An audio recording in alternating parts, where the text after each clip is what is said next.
I'll be glad to that. Thank you. You want to call the roll, please? Certainly. Basting. Here. Bush. Here. Chambers. Here. Dunn. Here. Lindsay. Here. Steffes. Here. Pledge allegiance.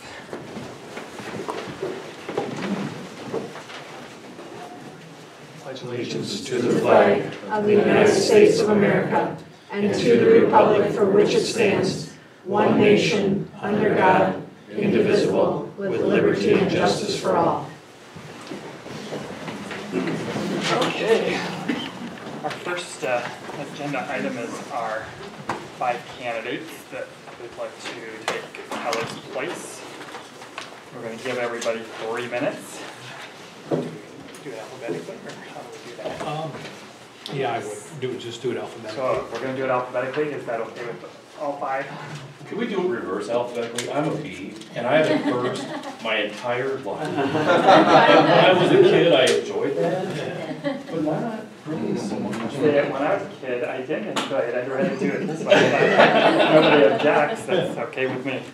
I'm fine with that. Okay, Okay. even you. Should I stay back here? Okay. That's fine. Hello. My name is Margaret Tucker. I am a resident of the Mineral Point School District. I moved here in 2014, I'm a small business owner and parent of a 2nd grader. I have served on several different types of boards in several different capacities, including member, observer, advisor, and chair. The types of boards I've been a participant on have been university boards, community boards, corporate, and others such as the elementary school planning committee. That was my most recent experience, and that included a co-chair role in which our committee endeavored to research school expansion or rebuild, referendums and how they work, gathered community feedback, and presented our information to the board and to the wider community through that board meeting.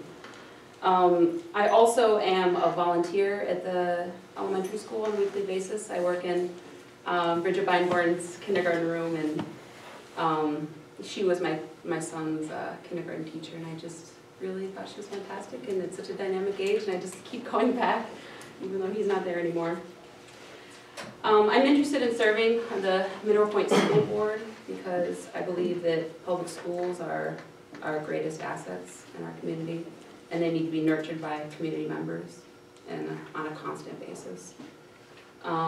It can be a challenge to balance the needs of a school with the limited resources and time available, and it takes a collective of people who are willing to put in the inertia and thought to make tough decisions on a monthly basis, which is, pretty frequent.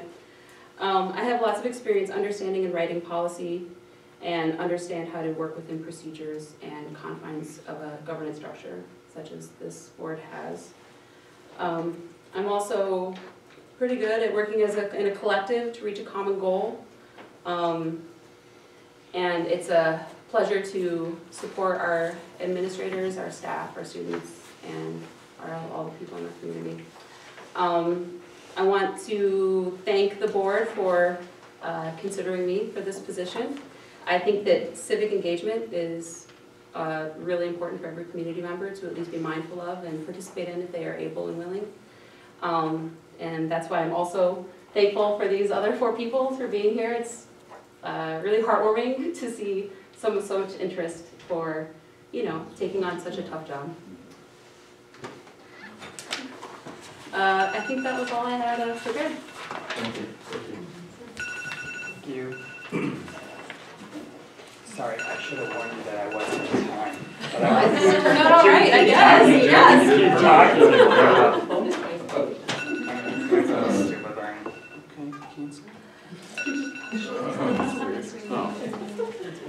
We're going down the road. Yes, Okay. we're going this way. Okay. All I did was swipe up on that. Oh, yes. Sure. Yeah. I didn't start, but you tried. Okay, Joni, whenever you're ready. Thank you. Hi, my name name is Jody Martin. I'm a native of Mineral Point, and my husband and I have recently moved back to Mineral Point. And why do I want to serve on the board? That's gone through my mind a lot the last week as I've watched lots of board meetings on YouTube and really thought about what I might be able to contribute to the board meeting. But first, I'm just very grateful. I received a great education in the Mineral Point School District. It prepared me to go on to college and to graduate school, and really, I think, instilled in me some values that was really helpful in my whole educational career. I have 38 years in public education, and I was lucky enough to serve at all levels and as both a teacher and an administrator. And I think it helped me develop an appreciation for the role of each person in those positions. Like, sometimes as a teacher, I may not have the whole picture, and I don't need the whole picture. But as an administrator, I did need to have the whole picture and to weigh what kids need, what parents need, what teachers need, and what the community needs. And I think my background really helped me develop that through lots of encounters. And I was lucky enough to serve on the same committee, and she did a great job leading us. And I think that experience really wanted me to engage more with the Mineral Point School District. I walked away really impressed with our administrators, with the whole process, and with the involvement of the Mineral Point community. I'm lucky enough to serve on the Excellence in Education Foundation Board, and that's also provided me more information about the Mineral Point School District and why I might want to continue to be involved with them. And finally, I think I might have something to offer. As I said, I watched lots of videos of the school board meeting. I was really struck that you guys have a lot of skills at the table. You have people who bring a lot of information about finance, and that's nothing I'm going to bring to you. No financial background here. You have people who really care about community input and really bring that community input to the board. And you also have a couple people who are really able to kind of clarify and bring unity to discussion, and that's really important. I think what I could bring to your board is, when you talk about test scores or student needs or educational programming, I might be able to bring some light to that as you kind of have some conversations about that. So, and I too am struck that you have, really, to have this kind of interest. I think it reflects well on Mineral Point, and I don't think you can go wrong with whoever you choose tonight, but I'd be happy to answer any questions you might have. We're good? Time went? We're good? All right. All right, thank you. Thank you. Okay. Then, Ethan, you're up. Right. You got it. So I'm Isa Harris, and I'm from Brazil originally, and my husband's from Mineral Point. That's what brings me here.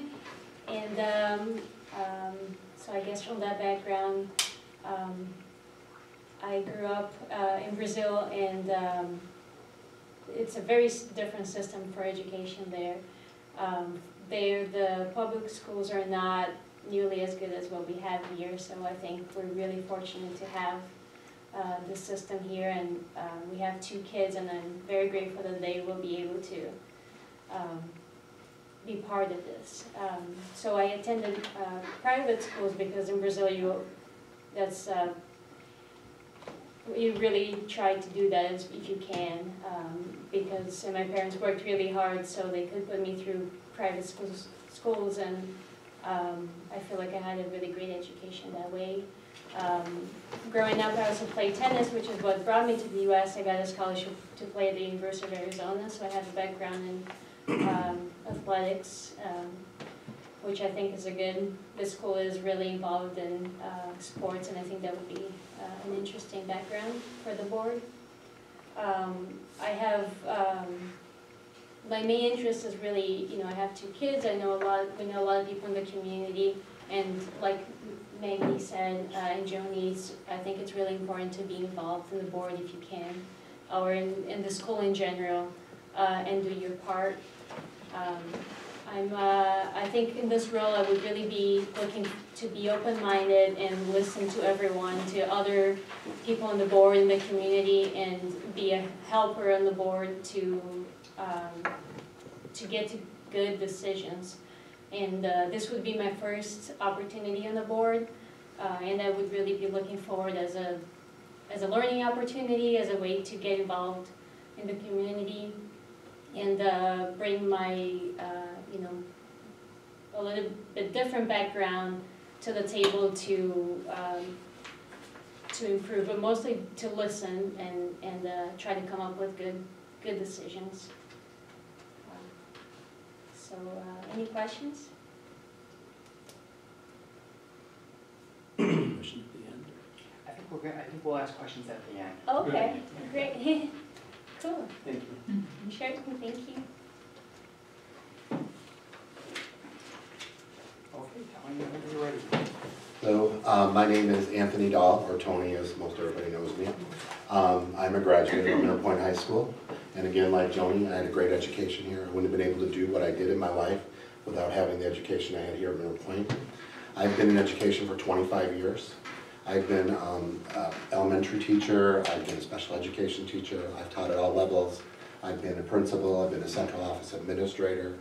So I know how the school runs, and I know a lot about school boards. Myself, I just want to do what's best for the students, the staff, the parents, and the community of Mineral Point. I want to give back something.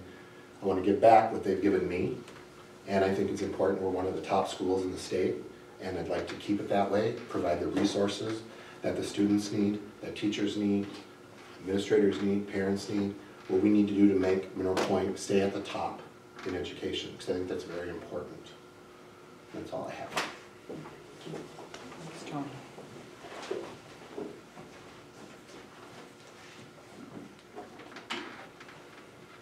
Does everyone have a copy of the letter that we wrote? Yeah. Yeah, it should be in everybody's board packet. So, sometimes when I speak extemporaneously, I do a great job, and sometimes not so much. So I have a few notes for myself. My name's Eric. Obviously, many of you know me. When I ask my closest friends about strengths, they tell me that I'm methodical, and I believe that's true. I seek information before I act on anything. I listen to people. In the time that I've served on different committees and different capacities, I've learned that searching out different points of view is a good thing, and I also want to look for the supporting arguments. Being collaborative, I think, is an important attribute for someone who wants to be on the board. I think that building relationships with peers, and for me, customers in my line of work, players in the coaching that I do, and parents, I think that everybody has something to offer, and we need to listen to those people. I'm a fan of education and the opportunity that it brings. I can't really speak enough of that. And I'm also a fan of Mineral Point School District, the staff, and the direction that we're headed in. We're a community-based institution. We have a really good group behind us. I don't have the benefit of Mineral Point education. I didn't go to college, but I wasn't born in paradise, but I got here as quick as I could, as I would say. I have been active in the community. I've been a Cub Master. I was Cub Master for the Mineral Point PAC 337 for 3 years. I was a den leader, 4-H archery instructor. I hold a National D license as a soccer coach. I served in the Mineral Point Safety Committee for the school district. Of course, I know CPR and first aid and all that other stuff. I've served on my church council. I was drafted to lead their building committee. When my great uncle passed away, he was the chair of that committee. So I led the addition process there in construction, and then I signed on and became church council president for a 3-year term. I saved our church from closing. I don't think there's anybody that would argue with that. I have a construction background. It's one of the reasons that I decided to pursue this position, because of the referendum passing especially. I thought it would be nice, and maybe you have that already, but wouldn't it be nice to have someone on the board who can question or challenge assertions made by a construction project team member? A lot of times in construction we say, well, we think it should be this way, and it's the best for you. And sadly, the people on the receiving end of that comment don't always know whether that's the case or not. It's generally the best for the contractor, and it may be the best for the customer, but not necessarily. In the time that I've been in construction, which was over 30 years, I've seen all aspects of all kinds of construction. So I can tell you if we should have a grade beam or if we should have piers. What else have I got? I could detail some of the work I've done. Some of it's in the many millions of dollars, so I'm used to working with others. Let's see, why am I interested? That's my son right there. I was there when that photograph was taken. I've got quite a few ties to the district. I feel like I'm already fully engaged and fully intertwined with the district. My wife teaches here. Most of you know that. That's all I've got, I guess. I felt time to go. You can take another minute if you want. Well, so I've been considering running for a while. You know that you and I sat in this room together during the consideration before. I know that I can be a positive addition to the group, especially with the construction project coming up. And the last thing I've got on here is the brief term, through April, I guess. For me, it made sense to offer my position, or offer my services here, because it gives me an idea of how the position will fit into my family life. It's a short term, and if you guys hate me and I hate it, I probably wouldn't run. But if it's something that's working, then I would want to continue. That's all I got. Thank you. I'm gonna take the first question, and it's for all five, and Eric kind of touched on it. I'm just curious, I'm hoping that whoever gets picked, and I can't agree more that we have 5 fantastic candidates, and I want to thank you all for that up front. Well, I guess I'm curious, is Eric kind of mentioned that he'd be here for maybe the 6 months, and then he'll decide if he's going to run or not. 'Cause somebody can correct me if I'm wrong, but whoever we appoint, you would be able to run in the next election, and the top 2 people will get the 3-year terms, and whoever ends up third, assuming there's 3 people running, would get the 1-year term. Has anybody decided already that you're not going to run in April, for example, if you get picked tonight? Or is that an unfair question? Decided that we wouldn't run. Right. No, I haven't decided that I wouldn't run. No, I don't have enough information yet. Well, I'm just hoping that whoever Yeah. takes the position will decide Yes. to run in April, Yeah, definitely. continue on. Yeah, That's what I'm getting at. yeah, I plan on running Okay, I plan either on or, running so. too. yeah. okay, great. Okay, anybody have any questions they want to ask? I do. With the next 6 months or till the spring election, basically, we kind of, Eric kind of touched on this. What are you gonna bring to the table as far as these next 6 months? That's kind of the biggest thing, because this is kind of a trial run for whoever.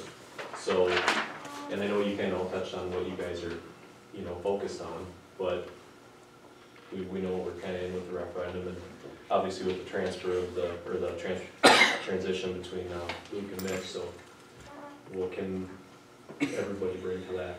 I would say the 2 large things that seem to be up on the agenda over the next 6 months are the referendum, which, having chaired that committee, the ESPC committee, I feel like I have a lot of knowledge of that going on, of firm background and what has happened to this point, and a lot of background information that would help make decisions if those become, if they arise.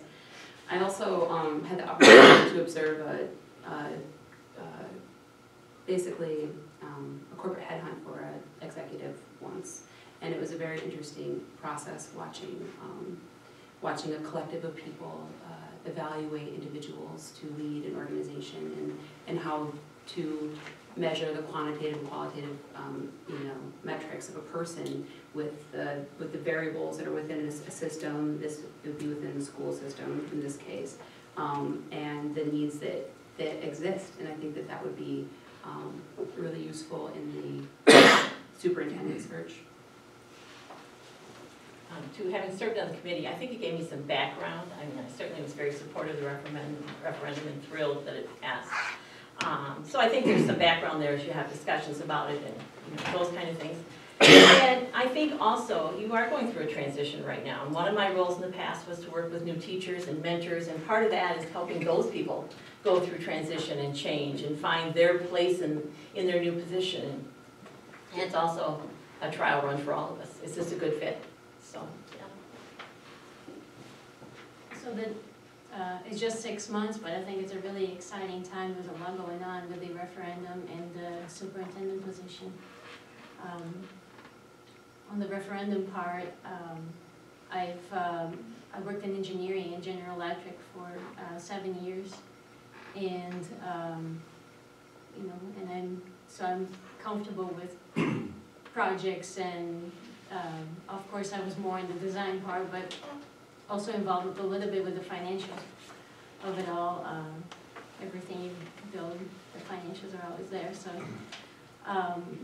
And then also in terms of hiring, working in corporation, I was participated in hiring processes and, you know, have taken classes on that and everything within General Electric. And so I think it's just 6 months, but it's a lot of really important stuff. And I think with my, I guess also with the gymnasium being built, you know, I love sports, I'm all for it, it's great.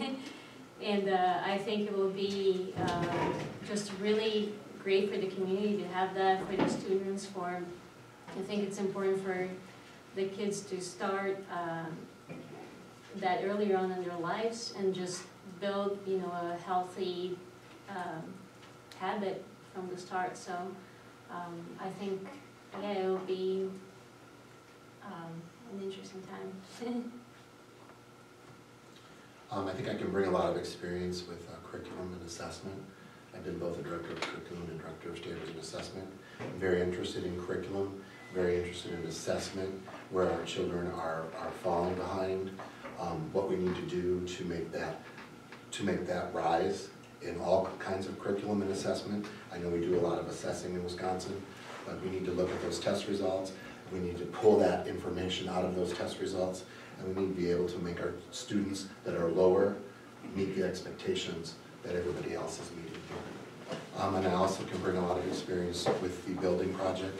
I've been through many building projects as an administrator, many referendums, all those kinds of things. I know what it's all about. I know it's a hectic time. I know not everything goes.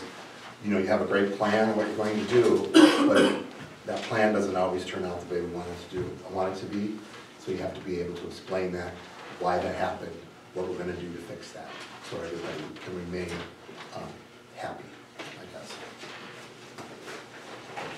Well, over the next 6 months, I don't know what your project timeline is, but I would be interested to read the project documents and specifications as they come out.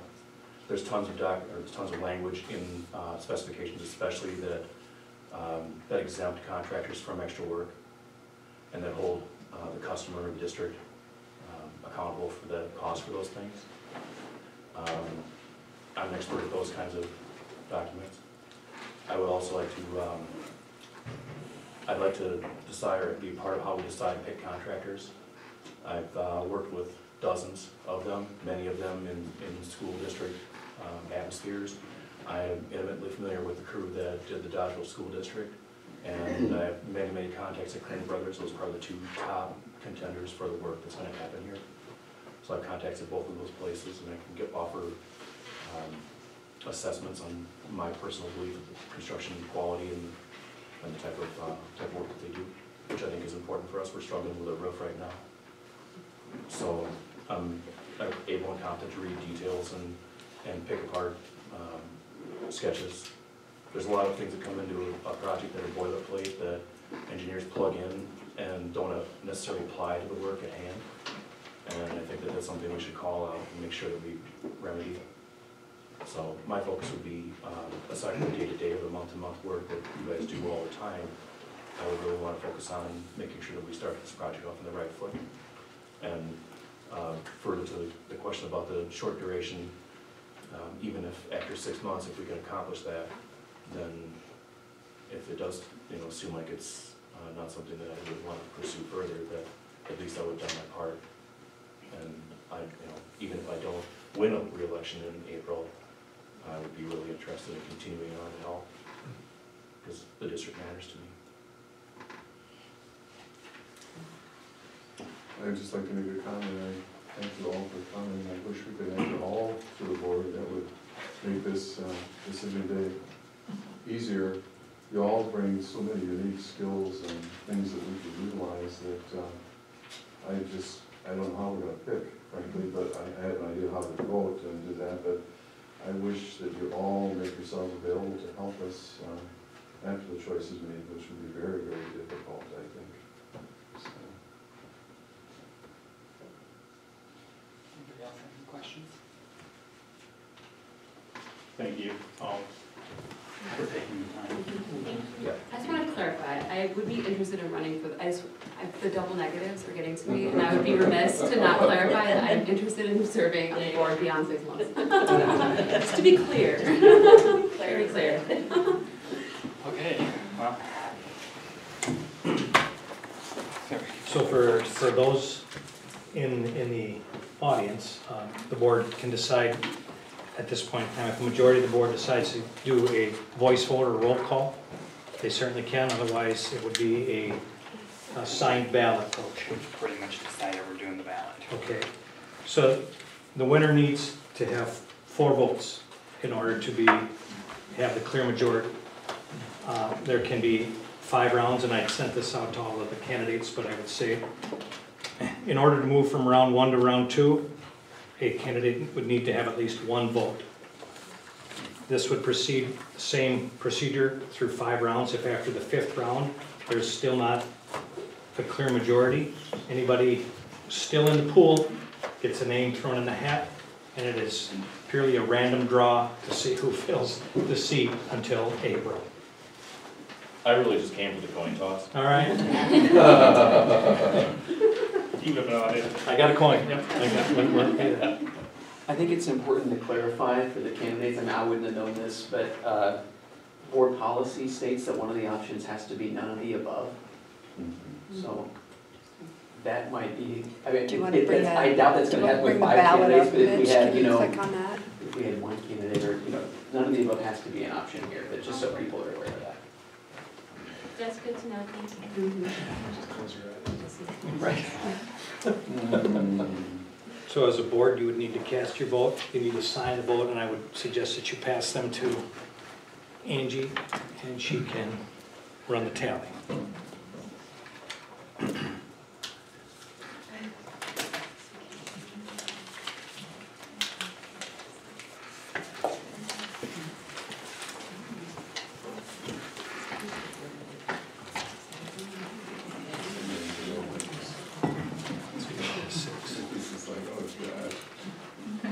I agree with you, let's keep them all. Yeah, keep them all. Okay, can make it better. Probably sure to me it's I don't know.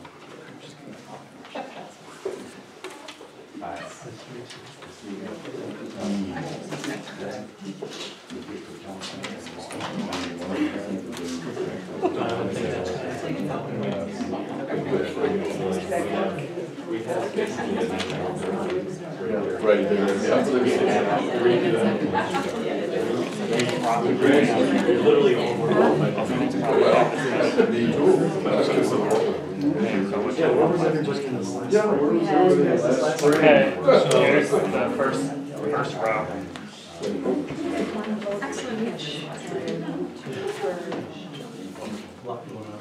Okay, Joni has 2 and everybody else had 1.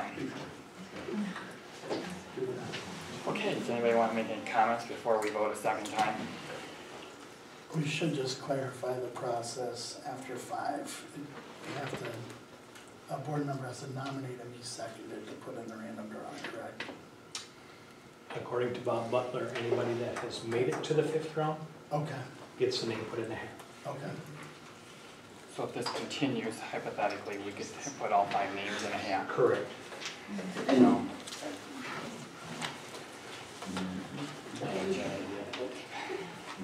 you like that idea? So we're just gonna re-vote Well, maybe knowing we what the can we results just are. do that?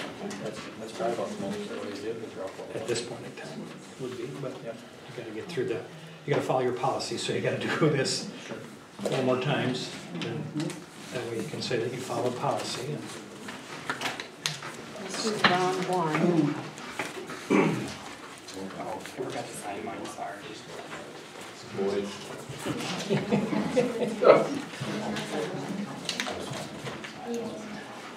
It's kind of hard to write.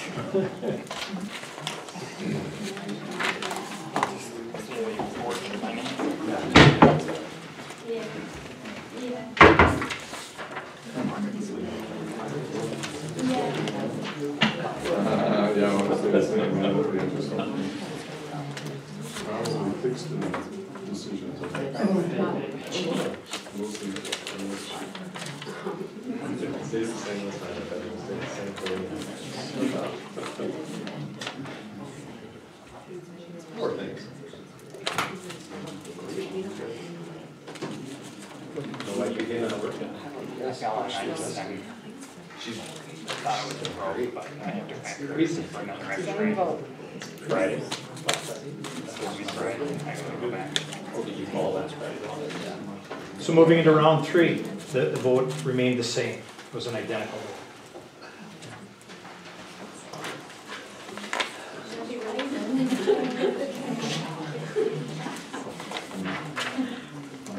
Maybe we should, does anybody want to back?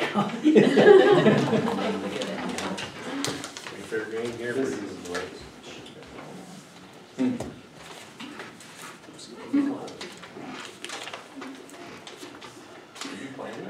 Oh, this one wasn't signed, whoever did Oh, that. yep, that's me, I'm sure. The clerk didn't sign.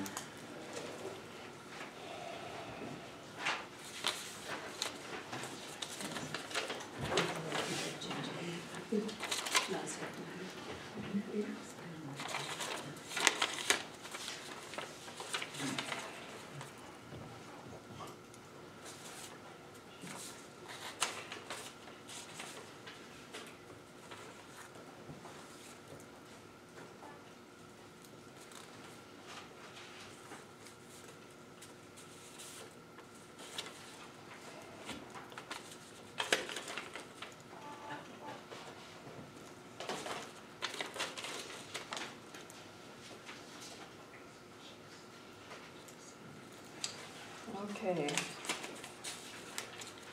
We changed that one up a bit.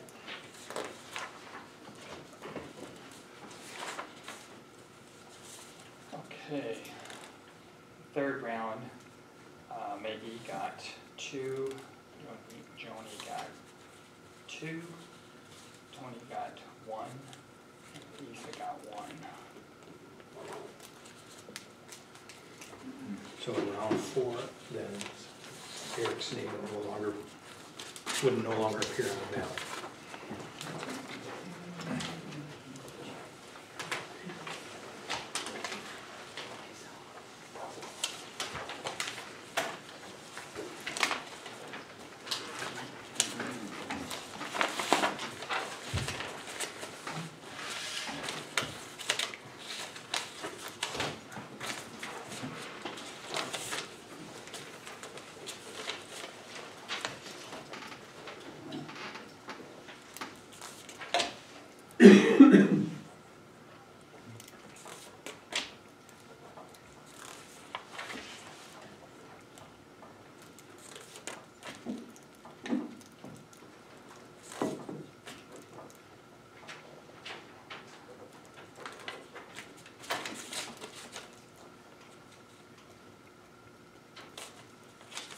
Top one should be 2.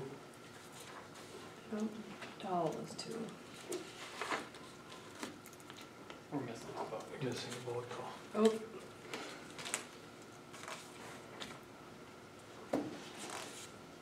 Yes, sorry. I apologize if the first names are okay. Maggie got 2, Joni got 1, Tony got 2, and Lisa got 1. So this would be round 5, this would be the last round. Anybody that gets a vote ends up in the drawing. If there's no clear vote winner.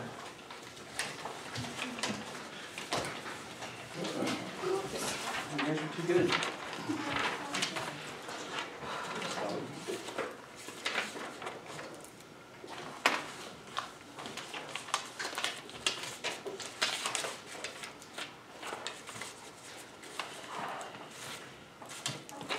I was involved in this years ago. We had to go through this many steps. It was like interesting when this came out. Because honestly, it would have been, that's been changed and hasn't in the last 10 years. Adoption date 4/10/17. Last year.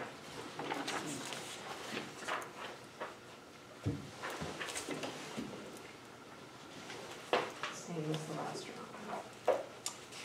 Okay. take one of these, So we have cut it up, Okay. and put 4 of the names in, into a cup or a box or something.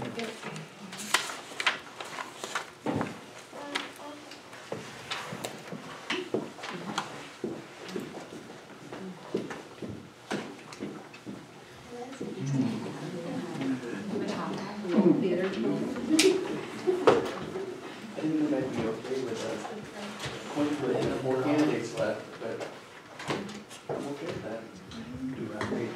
Eric, would you still be willing to help out with some of that, with information wise? Yeah.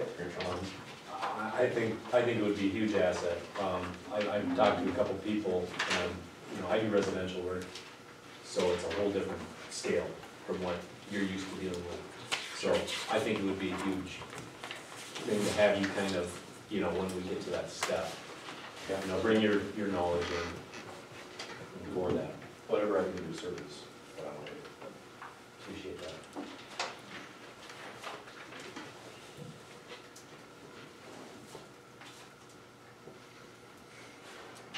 Should we let Eric pull the name on? Why here? Nothing wrong. Sure. That's one reason to do it.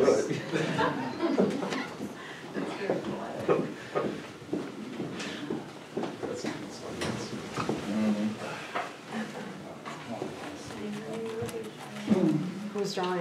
Eric Crocken's gonna draw. I'm the only person that's not running anymore, so.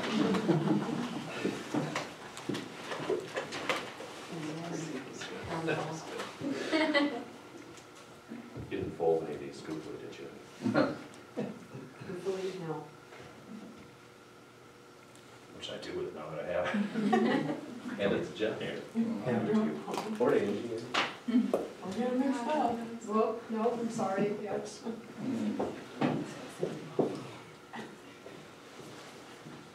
Anthony Dahl.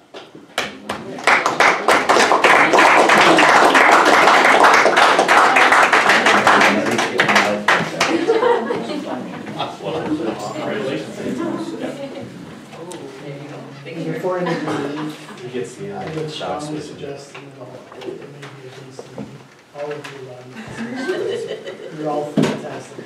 Thank you. Thanks.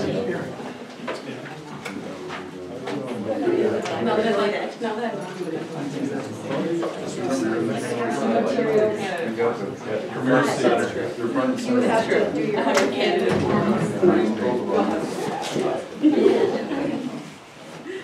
You just have to say that out loud. Yeah. So Tony will take the oath of office, sign it, and will become a voting member tonight.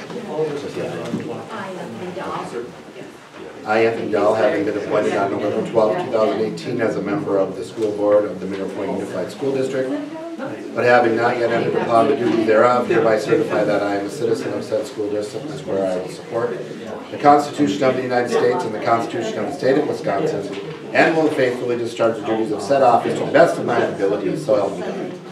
Very good. Thank you. Well,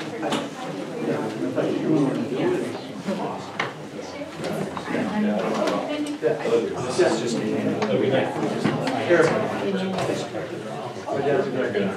Oh, really?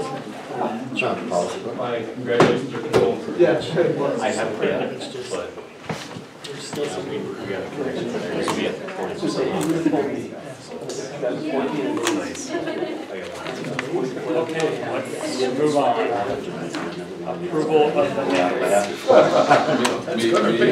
Yeah, you'll get some time to think about it. If the minutes are fine with everybody, I'll make a motion to approve. I'll second it. Any discussion? All those in favor signify by saying aye. Aye. Opposed? Motion carries. Oh, it is okay for voice, isn't it? Communications, any board members have any communications they'd like to bring forward? I received a couple from veterans who were part of the presentations at either the elementary or the high school, and they couldn't speak highly enough of of the program and the students' behavior at the program and the appreciation shown. Actually, 3 different people, so. And we do have one among us on the local service. Absolutely. Anybody else in the audience? That's an issue? Okay. Did you have anybody sign up for community? Is there anybody in the audience that would like to come forward? Okay. Moving on. Board election time. Just an update. December 21st at 5 PM is the deadline for any incumbents that are not running in the next election. December 21st at 5 PM. And then any candidate that is interested in appearing on the spring ballot, it's January 2nd at 5 PM. And Tony, that would have to be you as well. You would have to declare, you would amend your declaration of candidacy to say that you'll be running, you'd be interested in running in the spring, if that's the case. January 2nd, yeah, by 5 PM. And the two seats, right, normal seats up, Larry and Andy. Okay? Look for another one. What's that? Maybe look for another one. I'll give her a shot. I mean, I hope all those people run too, so. Yeah. I mean, I'll be handling defeated as well. Every month, one of the things that Lisa talked about at the Finance Committee is how often do we report out. So I've been trying to do this on a monthly basis, a comparison this year to last year. So at the end of October in last school year, by the end of October, we had spent 25.82% of our budget and had basically $8 million, $8.5 million left to spend moving forward. Looking at this year, we have spent 27.21% of our budget. And when I looked at that a little closer, if the budget had been identical, the dollars had been identical from last year to this year, what was available for us, the difference would have been less than 1%. So we're pretty much kind of on track in the same locations from last year to this year as far as expenses out of the budget at this point in time. Okay? Can I just ask you what Interfund 8 is? I just wanted to ask you what $1,131,000 is. As you can see, there hasn't been any money spent. No, That is at the end of the year, if we need to take money out of Fund 10 and transfer it to Special Education Fund 27, that money comes out of that 800 account. Okay. In years past, it used to be, your kitchen, Fund 50 might have needed some extra, so there's monies that you budget anticipating the cost of needing to transfer out of Fund 10 to fund one of those other funds.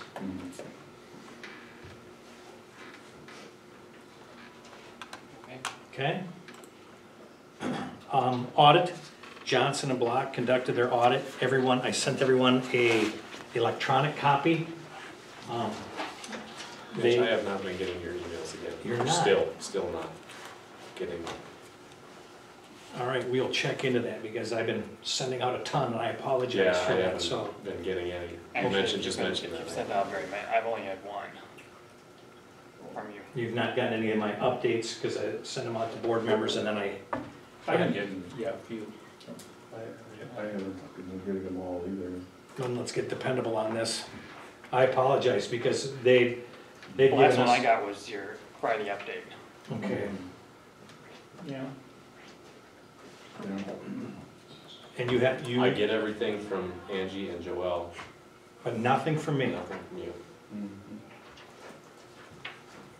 Okay. Wow, Maybe it's something I'm doing, but I'm not getting anything. okay. You sent out the audit on the 9th Yeah. at 9:24.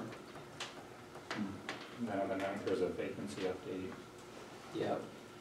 the board vacancy, finance committee on the 8th. And did you get I the, get nothing from Mitch. did you get the spreadsheet for the elections? You didn't get that either, No, I didn't, yeah. and you didn't get that either. Does not sound familiar. Okay. Yeah, they, just have dependable, maybe check their email settings too, they may be, I don't know, if it might be junking it or not accepting. And large you're using attachments you're using at mp.k12.w. Yeah, because everything through them goes through right to my other one, and I actually have that other email up It's somewhere. not junk here. So you get Joelle and I, you're Yes. just not getting Mitch. That is correct. Must be that filter. Send everything to I Olivia. displayed that one. I didn't get it. I apologize. And I know we had that problem initially, and I thought it was taken care of. I thought the Yeah, panel would fix that. All right, because we'll be adding, That's odd. Again, maybe it's something on mine, but That's why I asked if you got my email this morning, because, well, I sent it, it didn't give me the normal, like, send link, and I was like, Okay. you got that. okay. So what was the last one you that's what got? I'm checking the junk right now. There's a bunch of things. You know, another backup plan is if you send an important email, just ask all of us to, it's marked in your basket, but we could all say received. Okay. You know, like sometimes I'll just say I got Yeah, it. yeah, you know. I get a thank you or something. And that could be a temporary. That'd be a good idea, since I never do that. Okay, I'll check. Okay. Sometimes I would assume somebody like, when we read your email, especially if it's important. I figure you're all sending me a message by not saying. And I'll say it again, Mitch, I like getting emails. Okay. Light switch is left on. You bet. According to Johnson Block, any small school district, and Mineral Point's no different, segregation of duties is one of the things they flag, and they flag that every year because we don't have a very big staff between Marcia and Angie and myself. They just would love one other layer to make sure all finances are going correctly. There are no issues. Everything has been good. You have their report, so you can read it. The other thing they pointed out to us, and we have already shared with staff members, you don't get reimbursed unless there's a receipt. They referenced there was one instance where there was a student activity account that didn't have the receipt with it. It was run through, I don't know if I can't remember if it was Fund 60 or Fund 21. It was run through and there wasn't a receipt attached to that form because it was just, in their audit, they just picked something at random. And we have made sure that everybody knows if there are no receipts, there is no reimbursement. It's on them at that point in time. It should be. So those were the only two things. Otherwise, everything else came back very good. And I do flag that every year. Yep, exactly. I've never worked in a very large district, so I know it's happened in every district I've been in. It's like you don't have enough people in the office to separate these duties, and they understand it. Are they bonded, by the way? Is the office staff bonded? I believe so, but I can double check that. I am through church, but I don't know that I am here. Yeah, well, Do we we carry did an that at the insurance office just to policy? insure ourselves, because when our audits, it's the same complaint. There's a limited number of people handling funds, so if you bond them, that can take care of some unexpected losses. I'll get that answer, and I'll find a way to get it to you. Okay. I won't email it to you until I get the answer, get that figured out, but I will get you an answer. Yeah, send it to the whole board. Yep, absolutely. We have separate insurance at church for that, but. It's not very much money, quite honestly, to get people bonded. It $40. didn't used to be, but I don't know right now. Not that I think anybody will have malfeasance. It's a benefit to the person though. Okay, so we can go into Right. items for information. Yes. So, building administrators. Matt, you want to share? Yeah, I apologize for the last time I was not able to present. I ended up going home with a sinus infection. But I shared a link with Mitch to showcase second graders. They worked with Mrs. Uppena, our new library media specialist. And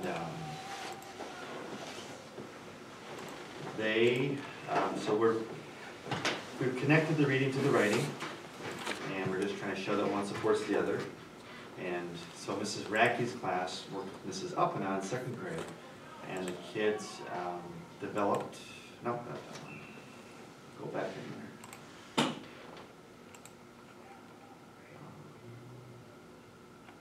This is your email that you shared with me. Is it down?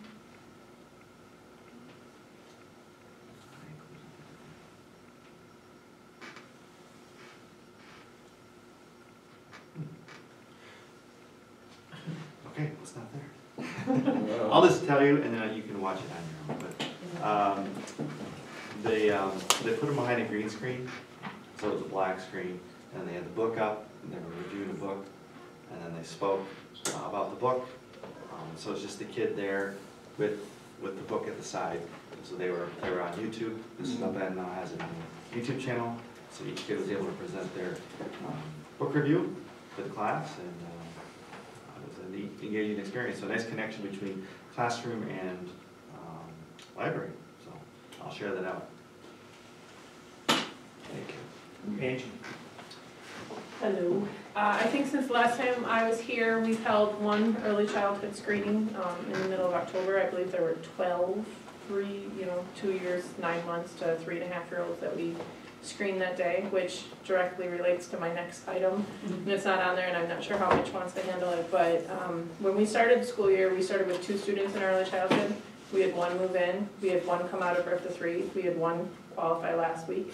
So now we have 5 students in early childhood with a possible 2 more on the way. So we are going to need some additional assistance in early childhood. And speaking with Marcia and Mitch, we get federal dollars specifically earmarked for preschool. And that's what I would like to use to hire an aide. We're looking at 16 hours a week for about 25 weeks. Marcia and I figured it was just over $5,000, and that entire amount would be covered by the federal dollars for preschool options. Morgan is here. I don't know if you have anything you want to add? I actually think it's 3 more students, so it'll be up to 8 by January. So right now we're at 5. At the end of this week, we'll have 5. So. And that's separate from the position that's on Yes, the board agenda? That is separate from the position on the agenda, yes. At what point do you ask for an assistant? How many students? Or does it depend on the intensity? It depends on the needs of the students. So, sometimes you could have a classroom of 5 students with higher functioning and who are all potty trained, and you may not need an assistant, where a lot of the ones that are coming in are just turning 3, some are not potty trained, very some need active. a one-on-one. Yeah, we have several students who are extremely active. I think Mitch even got to work out with one day. So in order to be able to meet all of their needs, we need an additional hand. And we have been filling actually in with the additional hand. If we have another student, if he's absent, we pull his special ed aide, and then she's been coming down and putting in support, but we can only do that on the days that that student's absent, so. Can you tell me more about these federal dollars? I mean, are they, do we actually have the dollars now that are budgeted for, They're already budgeted in, and we have. What's it budgeted for now? And right now, we have not fulfilled. So right now, they can only be used for students who fall within the early childhood. So it falls into Morgan of whatever expenses she needs to purchase for the classroom. We have not always spent all of them, so you can carry them over from year to year for up to 27 months. So if we don't have a purchase to spend all of them this year, we can carry some over into next year, and we had carryover from last year and then have the new amount. It's about $9,800, give or take around in there, that we have allocated from that each year. So the federal government gives you them. So this is slightly different than the other position we talked about, that because it's federal dollars, they're not reimbursed by the state at a percentage, they're just given to us, so that the money's already there to be spent. We have not allocated a budget for all of those expenses. So when I talked to Marcia today, she said spending $5,400 out of that out of those funds would not affect the budget at all. And it won't detract from Her budget. from your I resources don't, we don't let her spend $9,000 a year in her classroom, no. News to me, I don't know. Just kidding. So, I mean, from what I can understand, there's always been carryover in that fund. You know, and except for whatever years ago when they actually had an aid in AEC years ago, then that money was also used to pay for the aid as well. So this position would be exclusively for early childhood? Exclusively for early childhood, it's 16 hours a week, so Monday, Tuesday, Thursday, Friday, 4 hours a day. Okay. So 16 hours a week. Marcia informed me that because it's that amount of time, there is no benefits involved, so there would not be insurance, because you have to work 30 hours, I believe, to be offered insurance. And do you think you will find somebody? So we had a number of applicants for the position, for the one that you guys have before you tonight, and the top 2 candidates we had the worst time choosing between. Really? So I would like to actually be able to just go back to the second person and see if it would be something she would be interested in, you know, to get herself into the district and working. I'm hoping it is. We also, I mean, I think we had 9 or 10 candidates total for that aide position. So I think, you know, my goal is that you guys would be okay with me going on to the people we already have in that candidate pool, because it is a very similar position, and not have to repost entirely, and just starting with the people we've already reached out to and interviewed. Can we do that, or do we have to post that position because it's a new position? I think you could, if you have the top 2 candidates, I believe you can certainly say, we don't have this position, but there is another position that just became available that we could do this with.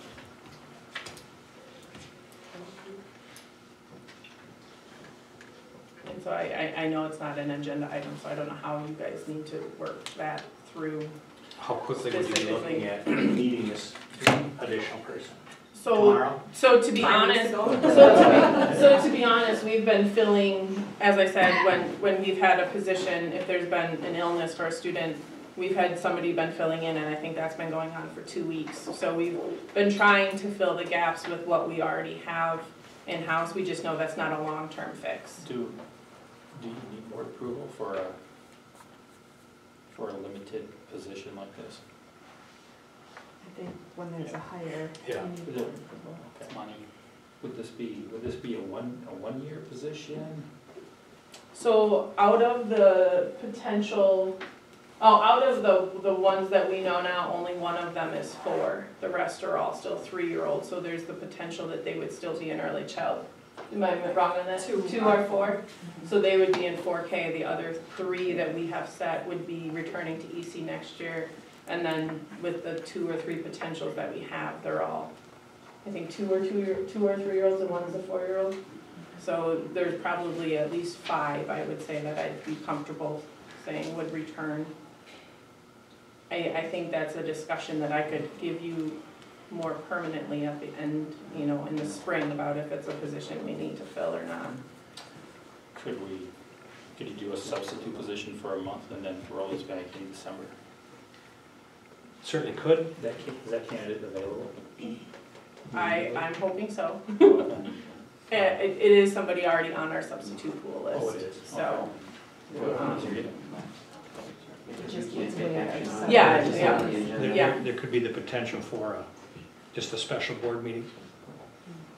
You know, a 1 agenda item special board meeting, even to get approval for that. We could do that as well. Or unless there's no objection, we could just give you the okay to go forward, and we'll put it on the agenda and actually approve it in December.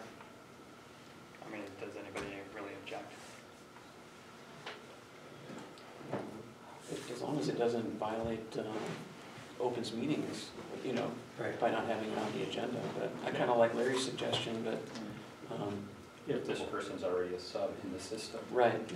Well, that would be a way that we could. Do you want to just talk to Angie and see how you want to We can certainly discuss. make that work? And if you feel like an extra meeting is absolutely necessary, then, you know, Sure. I suppose we can do that. Unless you think Jeff's idea is Let me just make sure, I wanna make sure the district stays in the right place and in good standing, so I would look at that, but I can certainly talk to Angie this week as we move forward. And if candidate 2 is very interested, and we could certainly fill it as a sub as well, we're getting the same thing, same hours, so it would be, in essence, we're doing it without, and then we'd come back for formal approval when we need to.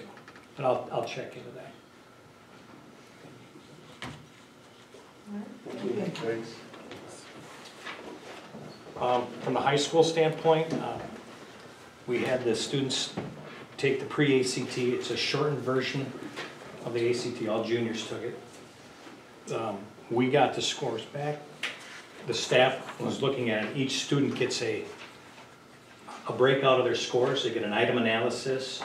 We are able to keep the test booklets, so the students will be able to get the test booklets back, so now they can look at, well, I got question number 6 wrong. What was question 6? It tells me what I scored, it tells me what the correct answer is, and it allows our staff to start working with the students. So that's the high school staff is at that stage now of what's the best way for us to group the students and move forward to kind of help get them better prepared for the ACT when it comes in February this upcoming year. Pretty excited. Staff was pretty excited about that information back. They've already had some students ask me, hey, when are we getting that back? When are we getting that back? So I think the kids are kind of excited about how they do. It does give them a predicted score, but because it is a shortened version of the actual exam, it says, your math score might be this, but here's the range where it could fall in. It also gives them a composite.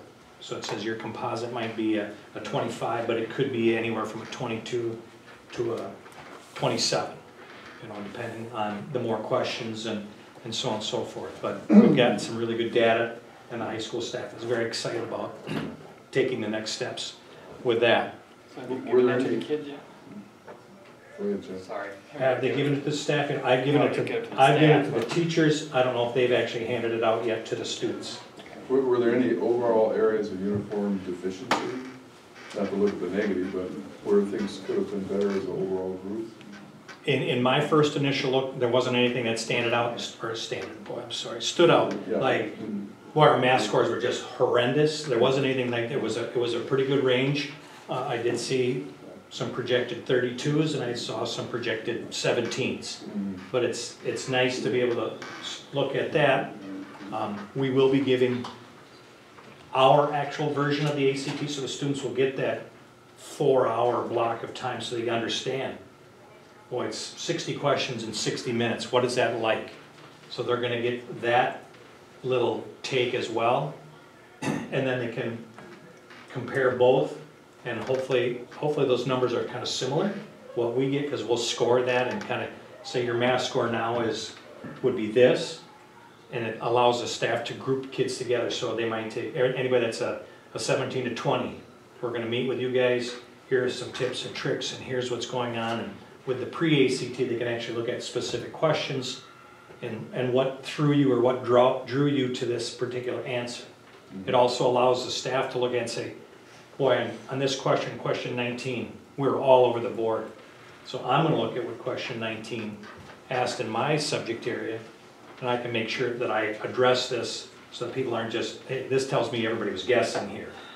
So I think the staff are excited about that piece, and students, obviously, the opportunity to improve and get the best possible score on that free test that they get to take here. So I think there's some good energy around that. Seems like we got those results back pretty fast. I was impressed. I waited because I was waiting on one last person to complete it, and I think I sent it off and I think I got it back probably within 7 days. So it was pretty excited that was a quick turnaround. Do you know the average score? I did not put a composite average together.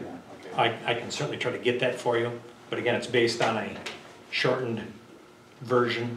And our questions were, we've really been working with the students this year. There is something important for you, even though this is kind of a practice. It's important for us to know how to help you.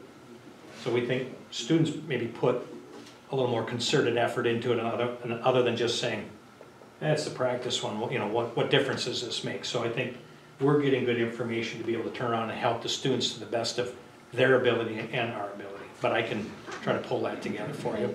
I think Matt did pull that together. Okay. He shared it out. I think it was like a 21.8 or a 21.3, like right on the state average. Just juniors. But Matt did put that together, so you should be able to find it. All juniors take it? All juniors are required to take it by the state. All juniors This year. in Mineral Point building took it, yes. Well, I just wanted to make sure. Interesting. We do have a couple of juniors that attend the option school, and that's what I was waiting for, and one of them ended up not taking the pre-ACT, so I just sent it in. Do you find, you mentioned in the past few years that the upperclassmen, juniors especially, I guess, taking that, are more excited about taking it and are taking that test more seriously? I believe this year they are. Based on the start of the school year and our approach to the start of the school year, I think kids feel more engaged and feel that everybody has their best interests in mind when they come day to day. And I think they're trying to help us to help them. We have given a practice ACT the last 2 years, so students get that opportunity to go through that 4.5 hour block of time. And we give it in the gym, just like we do when we get the actual ACT. And we talk to them about, if you're not interested, I know you think this is for four-year school only, and if you're not interested, getting a solid score would help you if you're interested in going to Southwest Tech, because you wouldn't necessarily have to take the placement exams at Southwest Tech if your ACT subsection scores are good. Right. So there is benefit for anybody. We try to talk about making sure that they leave doors open. You know, don't just sleep through this test thinking I'll never use it, and then all of a sudden 3 years down the road you decide you want to go to Southwest Tech even for a one-year program, and now you're paying to get the entrance exam, where had you done well on the ACT and waited 3 years, that score still goes with you. Right. So I think students understand, yeah, this practice stuff does matter a little bit, and we believe as a staff that they actually put that effort in this year. And if your high school can create that attitude, I think that's huge. Makes your job a whole lot easier. I wouldn't argue against that. So we're, like I said, the staff is very excited about what they're getting and where we're going. I'd be interested to hear what Nate said, because I don't know if I heard from the same veterans, but I made both programs and heard a lot of compliments and a lot of appreciation for the respect that they were showing. We had the high school kids come through, the veterans lined up as they came in, and the high school kids came through and shaking hands or giving a high five and thanking the veterans for their service. It was a great program, very well respected, you know, in the atmosphere, and I made the elementary school. I think there were even more vets at the elementary school than There usually is, and actually this is the first time I remember us having this many up here. We filled the seats pretty much up front, and the first time that I remember ever shaking the hands, which was a nice touch for some of those guys. They felt a little more respected. I had a bunch of the wrestlers come up and say how great the speaker was, Reverend Melcher. They really enjoyed that. But yeah, all in all, it was great. It was smooth. Everything went well. The elementary school was, they did kind of like Matt was saying with the green screen there too. That was new where they did that, which was, it was kind of neat, you know. But no, it was, everything went well. It was great. I thought it was very smooth. So. And I know Reverend Melcher said it. Gibb mentioned he'd served in World War II, and I thought, boy, somebody should sit down with Gibb and just ask him. And when I was in college, one of my favorite projects I ever had to do was talk to people from New Glarus, where I grew up. What was it like in New Glarus during the Depression and before World War II? And I thought, boy, I love that assignment. And I thought, boy, somebody ought to sit down with Gibb and just kind of talk to Gibb. What was Mineral Point like when you were in school and left? And what was it like when you came back after being in the service? And just some great history for our own students to understand. But I don't know if anybody else picked up on that in the audience besides an old history teacher or not, but I thought that was pretty neat to hear that. We have an opportunity. CISA 3 does a co-op of insurance. They purchase insurance as a co-op. And there is a meeting on November 28th at 6 p.m. at Riverdale. I'm thinking about going, and it's open to any board members if they wish to attend, just to kind of hear, for health insurance purposes, what, you know, I know we've had great increases in 0% the last few years, but it'd be great to hear what they might have to offer. So if you're interested, again, November 28th at 6 p.m. At, according to this, elementary school library in Riverdale. So if you'd be interested in going, they would like an RSVP by the 21st. So if you'd like to go, you can let me know. Do you want me to say something? Sure. So I just pulled up Matt Austin, I compiled everything, I believe. And so in English, math, science, and reading, those are the 4 areas assessed. He has the averages for this year, and then the actual scores that the students got the last 4 years.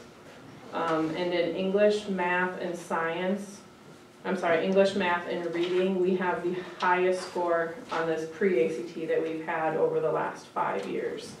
So, and like the reading is almost a full point above where they were composite-wise over the last 4 years. So the composite score right now in the pre-ACT is a 21.65. Last year we averaged a 21.13, prior to that a 21.36, a 21.17, and then a 20.90. So I think good things to come. I mean, obviously, again, this is only the pre-ACT, but they're outscoring over the last 5 years. This is the best test we've got compared to post results. So hopefully with our remaining ACT boot camps, that will only drive that up even more. Do you want to look at it? Thank you, thank you. Thank you. Thanks, Sam.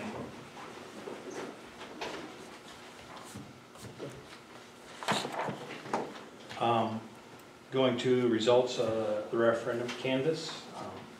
Everett Lindsay, Judy Kroll, Angie and I made sure we tallied up all the votes. For an official count, the question number 1 building referendum passed by 150 votes. It was 1,138 yeses and 988 noes.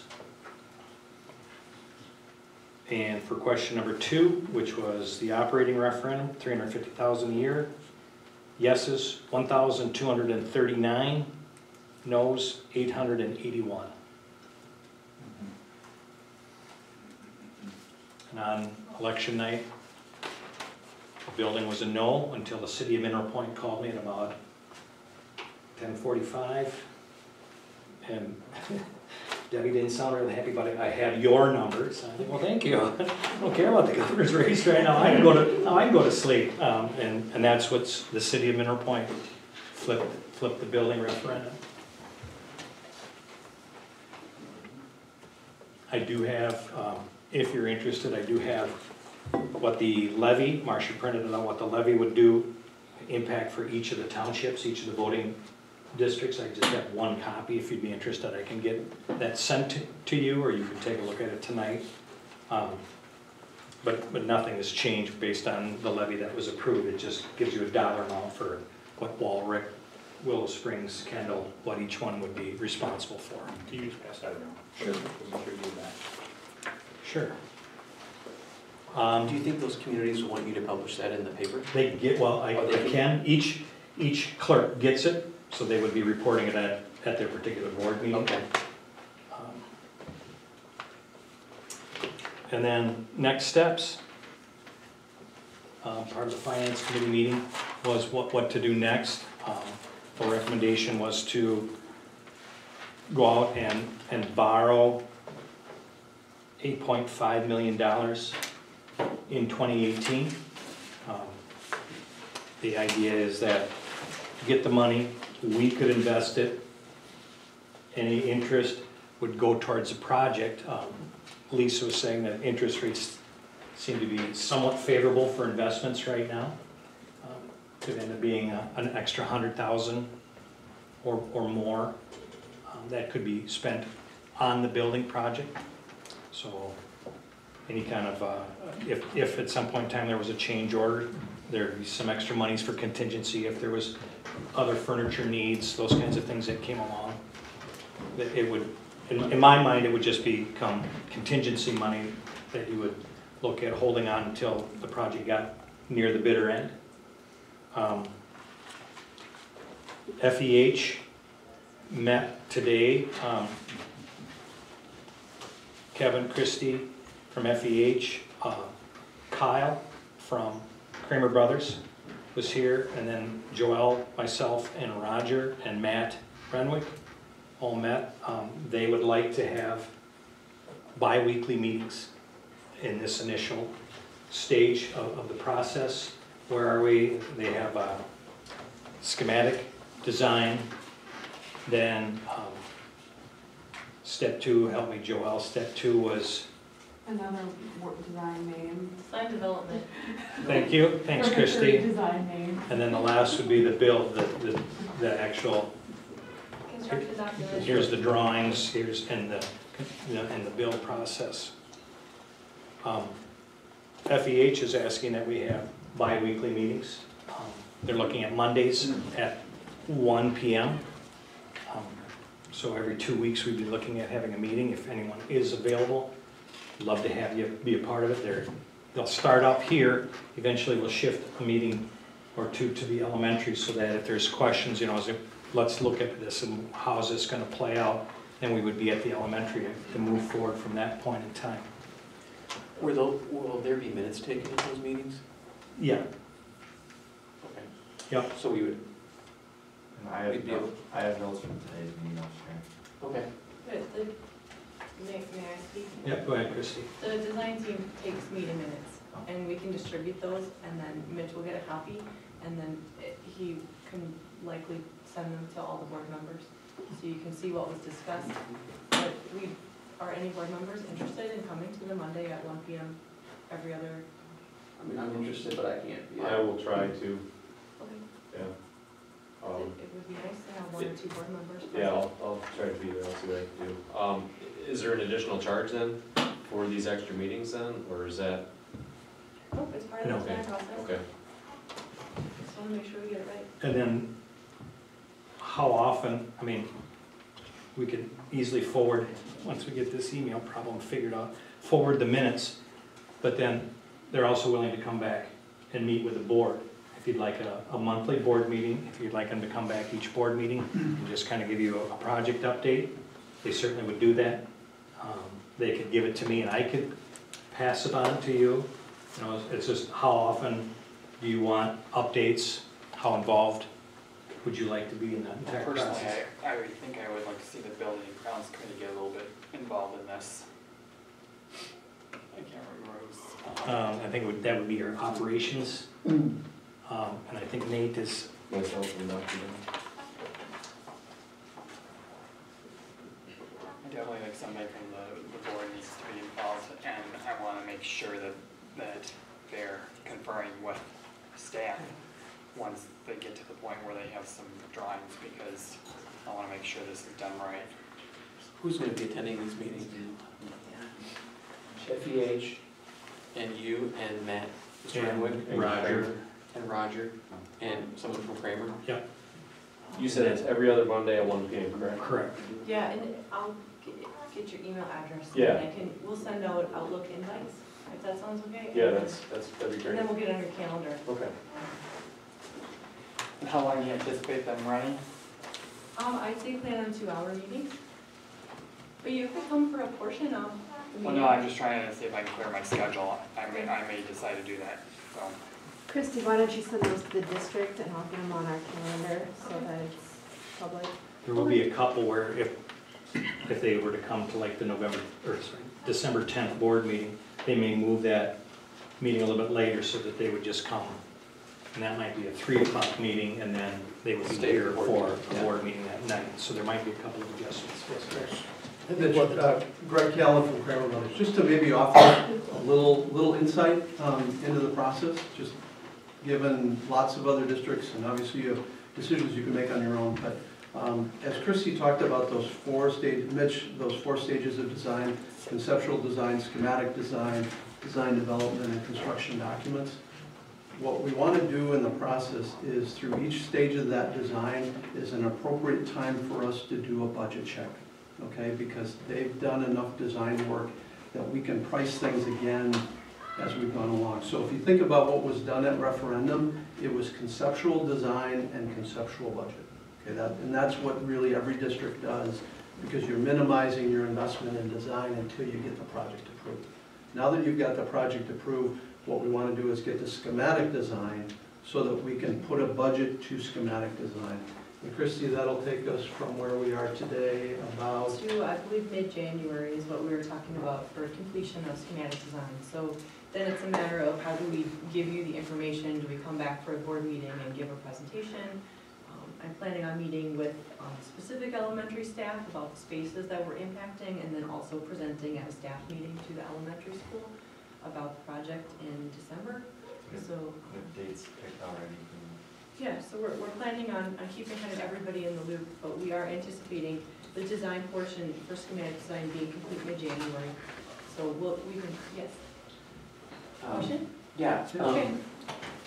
Is there a process to have any additional community input in the schematic design? Because I know that, you know, it's right in the middle of a neighborhood, you know, there's parents picking up kids, you know, there's various stakeholders besides the staff that are invested in and how that shakes out. So I don't know how you're going to incorporate that. Or That's a great question. What we were anticipating doing, and I'm looking at my notes so I can try to get, we were planning for the school board meetings in January and February to try to have a work session before the board meeting and then present to the board. So the board meeting would be open to the public and could be opened up for comment, but if we want to do something more than that, we'd be happy to do that. We could tap into Meg and try to get that out to anybody that was part of that design committee and community members, and invite them, you know, we're gonna have these meetings in January at this date, you know, let's come at 5 o'clock and meet, and try to pull on that. In a previous district where we had a successful building referendum, we actually involved some of the elementary students because it was an elementary addition to a building. I was like, hey, what do you guys think? You know, let's look at color of floor tiles or something of that nature, and what would you like to see on your side of the building? So we tried to involve even the students at that point in time. So I think, you know, Matt had shared the referendum was passed, and there was some student excitement about, hey, when do they start? You know, tomorrow kind of a deal. So I mean, I think there are going to be opportunities, and there's a desire to involve more than just adults in that work in the building. We're really at that stage right now where you want to get all that stakeholder input into the design process. That's right. Because what happens at the end of schematic, if you think about that just fundamentally, the footprint of the addition, the walls, if you will, are kind of locked in at that point, okay? Because then we start diving deeper into design to detail the rest of the building. So you want to get that stakeholder input in now, because if we're changing anything as it relates to pickup and drop off and bus activity and pedestrian activity and car activity, you want to look at that and stretch those ideas and options relative to the footprint of the building. That sounds like we'd want to plan some sort of public input, something or other, to be determined, probably mid-January, before we get the schematic design piece complete. I would also like to note that we can work with Joelle and get information posted to the website of the process so people can see the project as it's happening. So the public who voted can go to that page. Maybe on social media we can post images as well. If we do have a public meeting, we want to post that, try to get people there. Then as the budget updates come at each of those various stages, one of the things that we do as you get further down the line is get subcontractor and supplier input, not bids yet, but subcontractor and supplier input into the process, which helps us dial in those numbers a little bit tighter and a little bit closer so we know kind of where we are and that everything's tracking. And then at the end of the process, when we get the construction documents, one of the things that districts appreciate in the Kramer Brothers approach is that we competitively bid the entire project to subcontractors and suppliers. And we're an independent contractor, so that means that we entertain bids from all qualified subs and suppliers. So nobody is kept out of the process because of labor affiliations or anything like that. Everybody's included. And given our presence in this part of the state, there's probably not a subcontractor or supplier that we don't know or have not worked with. So it's our job to create the most competition possible in each category of work. And then it's those costs plus our fee, it's the cost of the project. And that's what we want to get included in that. The other part that's important for Mitch and the board and the administration team is to manage what's called the owner's budget.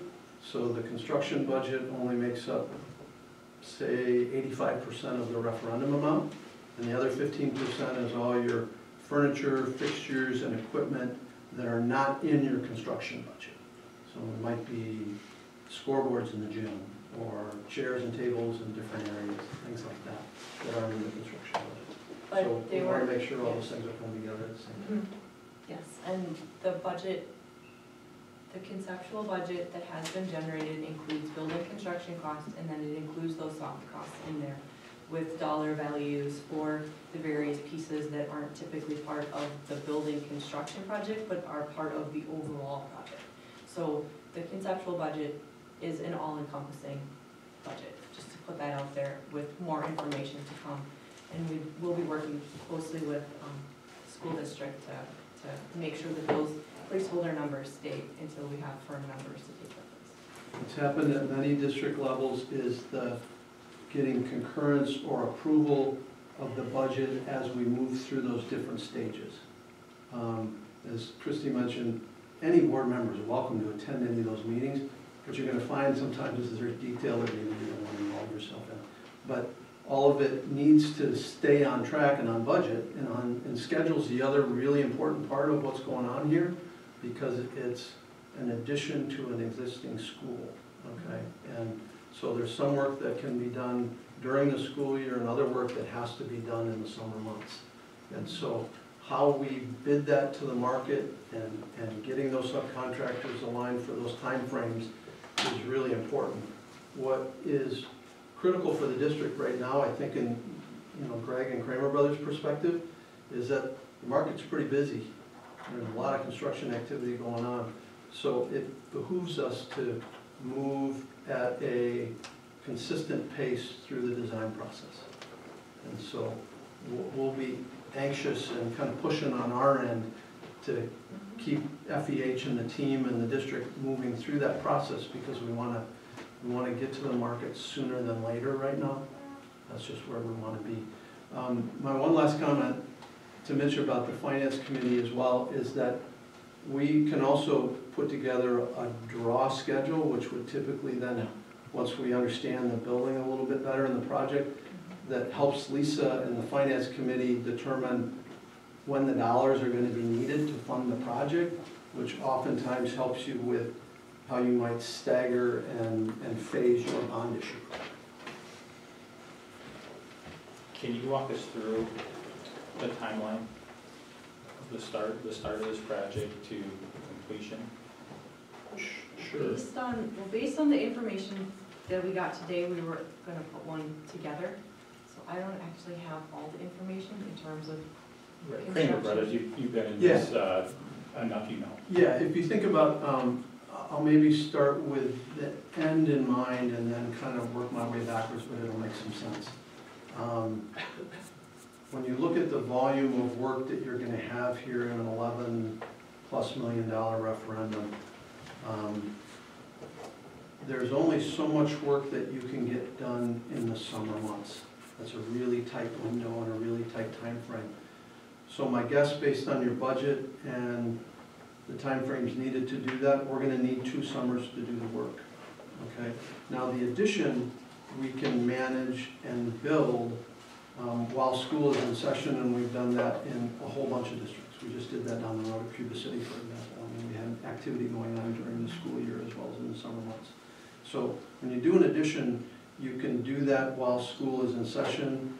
We make sure that it's a safe environment, you know, that the noise is managed to a level so that students and faculty can continue to do what's the most important thing in the district. But that work we can actually, a lot of the addition work we can do during the school year. So we would like to start construction on that portion of the process as early in 2019 as possible, and try to complete that sometime in 2019 as much as possible. So I think we can do the bulk of the addition in 2019, maybe bleeding a little bit into 2020. But some of that other work that we can only do while school is on break is going to take place in the summer of 2019 and in the summer of 2020. So by the start of the 2021 school year, we should be ready.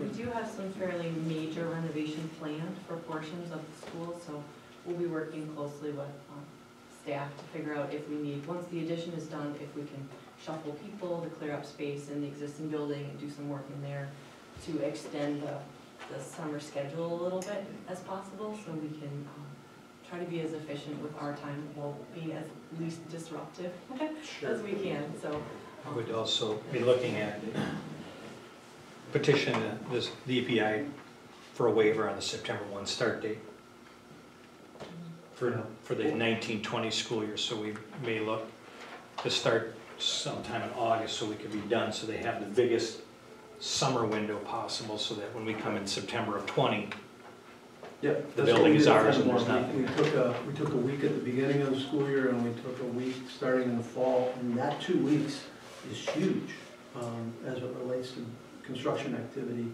And I'm amazed at what we can get done sometimes in the course of a week, but those are important decisions, the ones that will bring to the forefront one at the right time. You said earlier, your name again? Greg. Greg, I'm sorry. I'm terrible with names. You said earlier that it's Larry, right? It is Larry.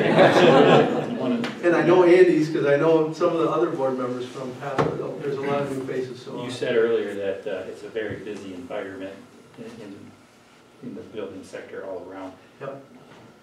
You don't expect us to get less for our 11.9 million? No. Our job is to protect that budget and get the most out of it that we possibly can. The best way to do that is to create the most competition possible for the work that's going to be done. The good news is that the project is big enough in this market to attract people from a fairly broad trade area. If we were dealing with a $2 or $3 or $4 million project, then it's a little more challenging, a little more difficult. So that should help us. But the timing that we go to the market is really pretty important, almost to the point sometimes of we monitor and track all the projects that are being bid in our entire geographic footprint, because we know that impacts our subcontractors and suppliers in that trade area.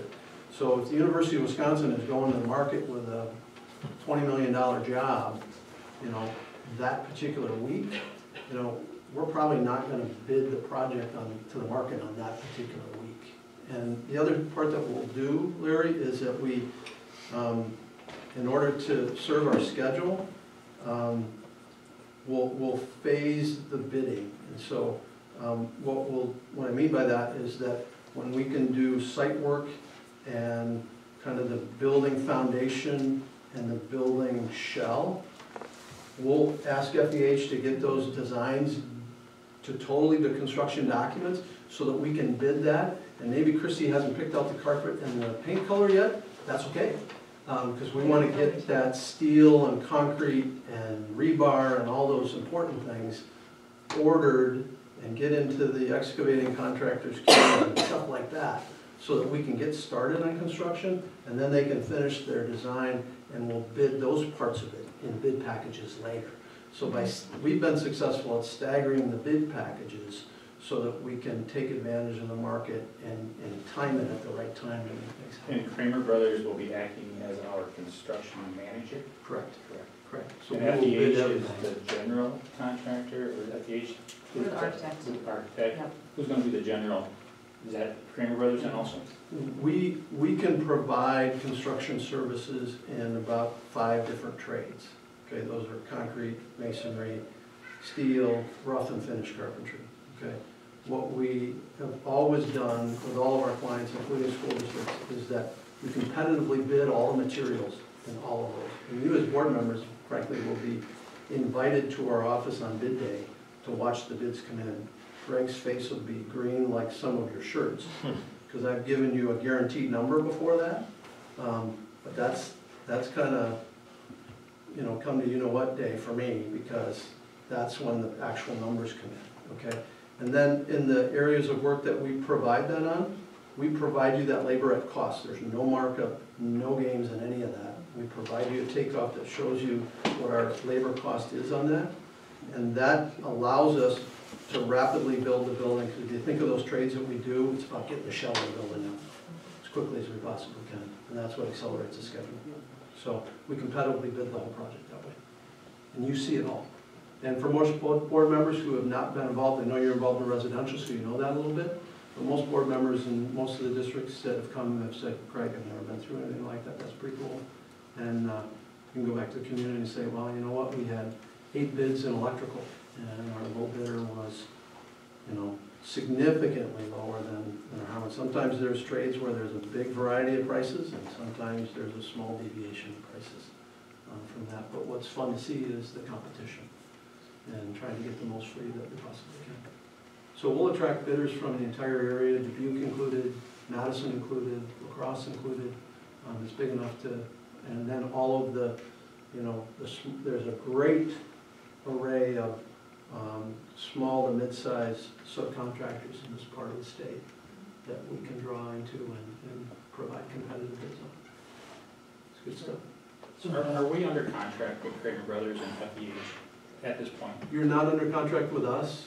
Any of the services that we provide during pre-construction is at no cost to you. We get paid when we build something. How you structure your contract, I think, is still yet to be determined for you, but you know, I can share with you at the appropriate time how lots of districts have done it. You know, there's a couple different options for you to consider. But the important part is getting the right players on the team and moving forward.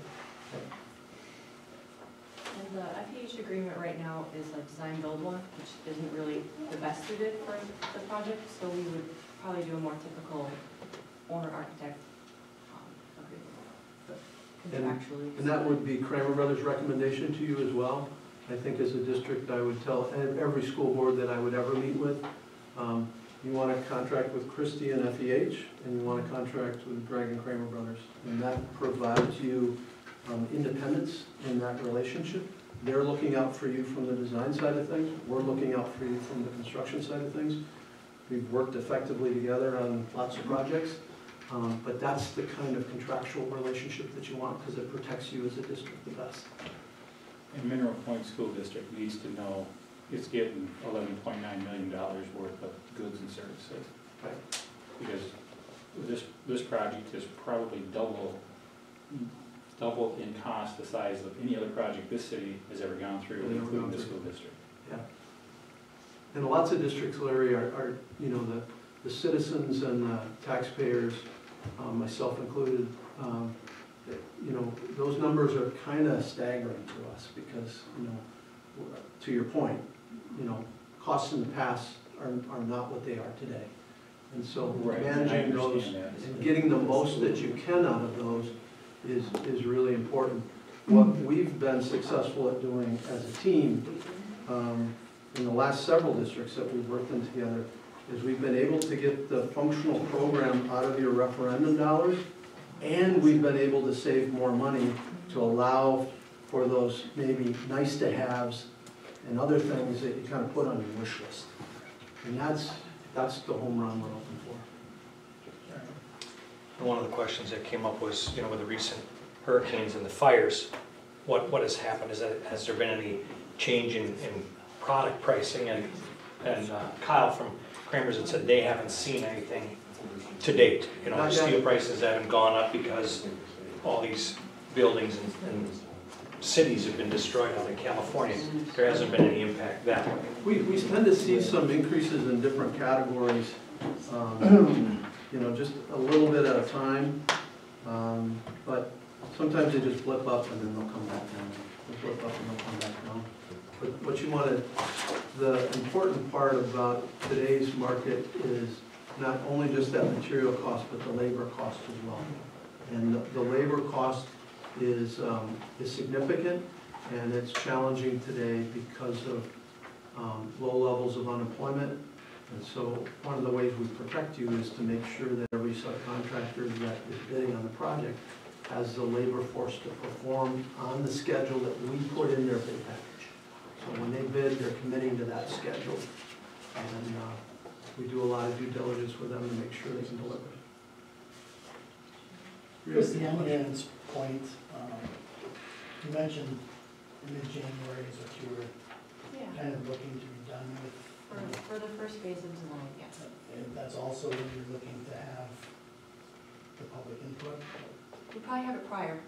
We'd want it, we could do a public informational meeting with a recap of where we are. But I think if we do truly want to get public input to make sure that the design is where the public wants it, we probably want to look at a mid-December. Okay, I public thought you thing. said January, but that's why. I did say January, and then based on comments from the board, then said maybe a mid-December, mid to end December would also be warranted. I didn't know.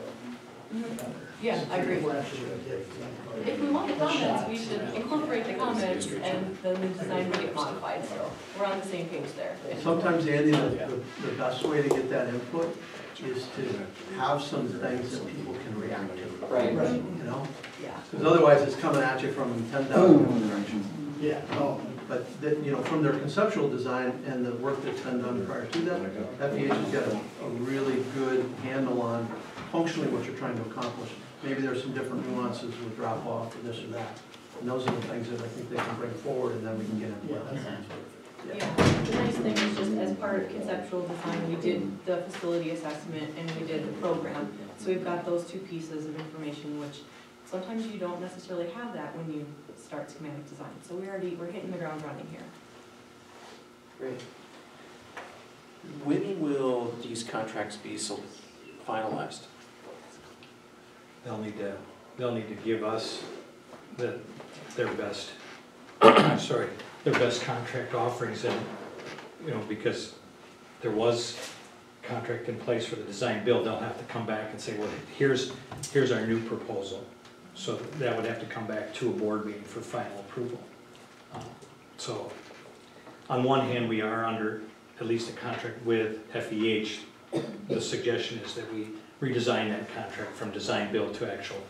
They serve as the architect, they will design it, and then we get a builder to come in and take care of that piece. So then it would be Kramer Brothers or someone else at that point in time. You know, that would be your choice as to where to go next. As construction manager, is it a commission-based contract? Great.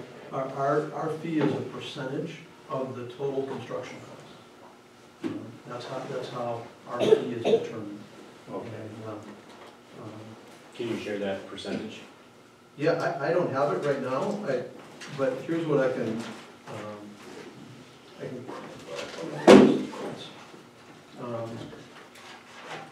this is always a really helpful educational tool. I've seen trying to spread it. But I can give you that fee. It is. Just pass it up here. I might not want to say it. Yeah, no, that's fine. Here's what I tell you about, if you look at this piece of paper, it represents the total cost of your project. So this is your 11.9, okay? That's your fee, okay? What you want to do is you want to select a construction firm that gets the most out of this, okay? So our fee, we know what everybody charges for school projects, so it's going to be a competitive fee. Now, somebody else may offer you a fee that's slightly less than mine. I don't know, I can't control what they do. But the difference in that fee might be that, okay? So what you want to do is you want to make your decision based on who can help you manage that component. And I think what I tell you about that is this. You don't want to prevent anybody from who's qualified to competitively bid your project, okay? The one other name that was considered tonight, and I'm not taking a shot at them, is that they have restrictive agreements that don't allow some people to compete here, okay? And so you want to create the most competition that you can. Kramer Brothers doesn't care if those subcontractors are signatory or non-signatory. What we care about is they're qualified to do the work on your project, okay? And so you want to create the competition here. So if my fee is easily the lowest, great, okay? But don't select me on whether my fee is the lowest or not. Select me or my competitor on their ability to manage this most effectively for you. That would be my advice to you, okay? Does that make sense? So that fee, I can tell you, typically runs in the 2% ranges, okay? It's 2 something. What we want to look at is more closely is make sure we understand the scope of work completely and make sure that we understand the schedule that we're being asked to meet. Okay, that will determine what our fee is. Okay. I would tell you as a group, we appreciate your commitment to us in the past, and I think, we saved, for those of you that weren't here, we saved you significant dollars on the roofing project that we competitively bid. And we are continually making sure that that is right, to make sure that it's taken care of. I think Mitch and their team was very pleased with the work that we did in the office remodel, and not only the work that was done, but the way it was managed, I hope. Or at least if you're telling me what you told me, then that's what I'm looking for. So it's really important for you as a board to manage this decision based upon, prudent use of taxpayer money, because that's what you're charged with doing. Okay, but just remember this diagram today, and that there is no correlation between lowest fee and the best project cost you're going to get. What you want to do is hire a construction manager that gets you the best cost you can. Our presence in this part of the state gives us a humongous advantage because we've dealt with everybody in this part of the state for school projects of your size, bigger and smaller. So it gives us a nice advantage, and so I welcome whatever you want me to provide to you to make that decision. And from a contract standpoint, that doesn't need to happen until we start construction. But usually what happens is a board like you will make a decision, we provide you a draft of a contract, the attorneys make that happen, and we move forward. But there is no cost to the district from a Kramer Brothers standpoint until we start construction. So tell me again the timeline of these decisions here. So we're going to decide who the general contractor is before construction starts? Yes. So we've got a few months to determine that. You certainly do. I think the sooner that we do that, the better it positions our district for that. So are we going to have the information we need to make a decision by next month's meeting? We certainly have FEH, that information from them, and then we can go from there. I'm happy to provide you a proposal on that right away. Yeah, for the December meeting, which is December 10th. Well, we were looking at maybe changing it. No, we're not. We're not changing it? Okay. If you're asking me for a formal proposal, I will provide it to you. What I'd ask from you in return is make sure you tell me what you want that to include. Okay? If it's just my fee, then tell me, hey Greg, it's just your fee. But obviously, I think what I've tried to help you understand is that all construction managers and builders are not created the same, are they? And so it's important for you to make a selection, and I would encourage you to make a selection, probably first and foremost, based on people that you have trust and confidence in. That's the most important part of your decision. The competitive fee part is important, it needs to be competitive, but managing that overall project cost is really where all of your dollars are going. That's where, if you think about what a typical fee is at 2%, well, at 2-some%, then 97% of the cost of your project is elsewhere other than the fee. So that's the part we want to make sure is right. And along the timeline, we have FEH just today brought some proposals for some site work, some site surveying, and things that they need to have prior to snow flying in order to continue the project moving. The total cost is $6,500 for this first piece, so that's going to require board approval. It was just given to me this morning, or at noon today, so it was nothing that could get on this particular agenda. So it might be something, again, if we look at a Friday morning, can we do a Friday morning 7 o'clock board meeting to approve that so that we can move forward on the first step? Might be an opportunity for us to roll that other item in right away on this Friday too, then, so we don't have to worry about going with a sub or not a sub, or how to best proceed. But they need the site to be a survey and a plat survey. That'd be the thing, what does it all entail? I mean, I have that would be the. I have a description of what this would entail. It's in my office, so we have that. I mean, I can run and get it right now if you'd like, otherwise we can do that, Yeah, we can't act on it now Right, anyway, so. right. Jeff mentioned an operations meeting. I guess that could take place at that, along with the full board meetings. I'd like to see the operations committee have a crack at this, and then maybe with Craig and with Christie, bring some idea of their proposals then. You're thinking you would hope that'd be this Friday? Well, that should be before their request, I would say. So can we have can we get an operations meeting this week? We do, sometime, yeah. Whatever works for whoever else, I'll make it work. Are you the co-chair? I'm the co-chair, and I'll be there if I can. Tell me when works for you, I guess. Yeah, we can talk afterwards, whatever, but I think the guidance I need is what decisions do we need to make at this meeting? And what information do we need to have ahead of time in order to make those decisions? That's what I need to be kind of helped out on. Yeah. But I'm fine with expediting the process so that this can all get moving. I certainly don't want to be the slowdown. I don't want a board decision to be the Was FEH slowdown. wanting that approval tonight? They couldn't I told them they couldn't have it tonight. Okay. So it wasn't on the agenda. I can't get it on the agenda.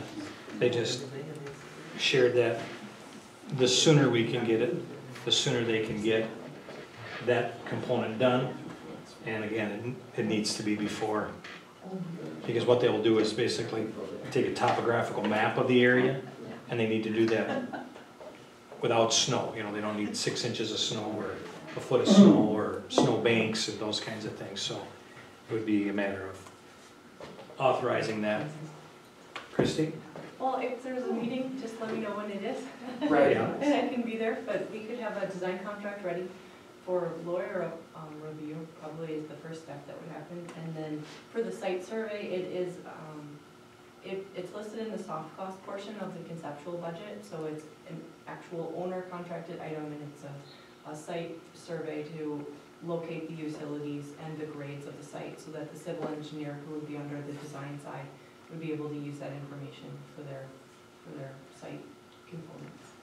Roger was able to provide a lot of the documents, so there's already potential cost savings, because as the custodial record keeper, he got it, and he was able to provide a lot of that to FEH today at our meeting. So Yeah, we got a lot of good geotechnical information from Roger. He had the previous borings and soil report, which is a significant savings if you don't need to hire a geotechnical engineer to take any soil borings to tell you what your building will be sitting on. So we were going to look at that and ensure that that is what we needed, and that was a pretty good start.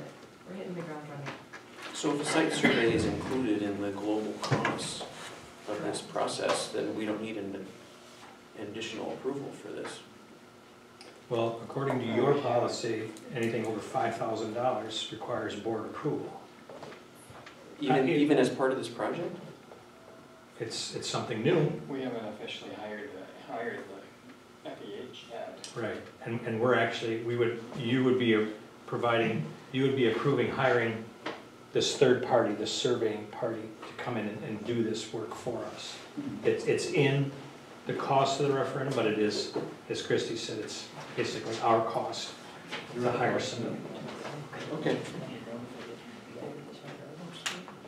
So we need to have a full board meeting to approve that and the early childhood aid. I need a quorum. I need a quorum. For operations. And then we need an operations committee meeting to work on solidifying these contracts and designating who's gonna design and build, manage. Right? Yeah. So if we have a quorum at the operations committee meeting, can we do both? Well, we'd have to post it as a board meeting, and one of the agenda items would be for the operations, to discuss the operations process and contract out. As long as you have a quorum, you have to post it as a board meeting. What do you think, Larry? Should we just have a regular board meeting and to approve these purchases, and then we can put just preliminary discussions on these contracts on the schedule, and then maybe do a rough draft of an agenda for an operations committee meeting to be held later? No problem with that. Yeah, the more board members here, the better, even for that operations committee meeting. To get into the details of Christie's contract and Craig's contract. It would take some time. It would take some time, right? Right. But we wouldn't have details of that by Friday morning, say. Plus, you would like an attorney to look that over. We would have a preliminary contract We can have that for Friday. for Friday. It wouldn't have, it wouldn't necessarily have attorney comments, but we did get attorney comments with the previous contract. So we were gonna roll those comments in as they applied to the owner architect agreement. Yeah, usually the attorneys have, kind of focus on the same things. So the fact that we've, done under contract in the past helps us with expediting the process.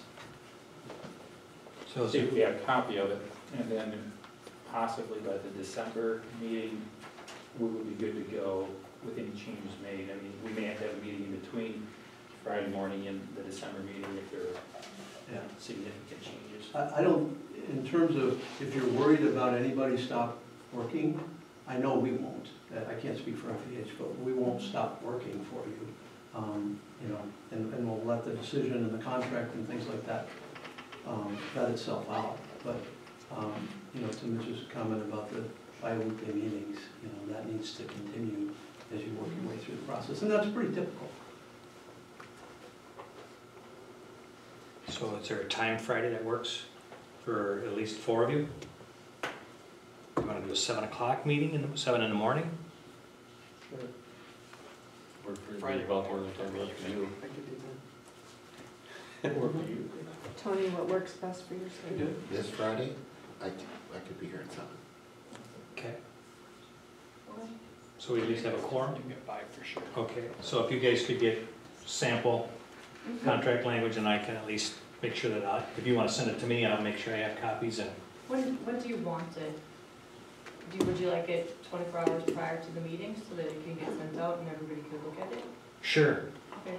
And if I have to get Roger to hand deliver it, I will get Roger to hand deliver. But yeah, 24 hours before. So if I could have it by Thursday morning. Okay. Thank you.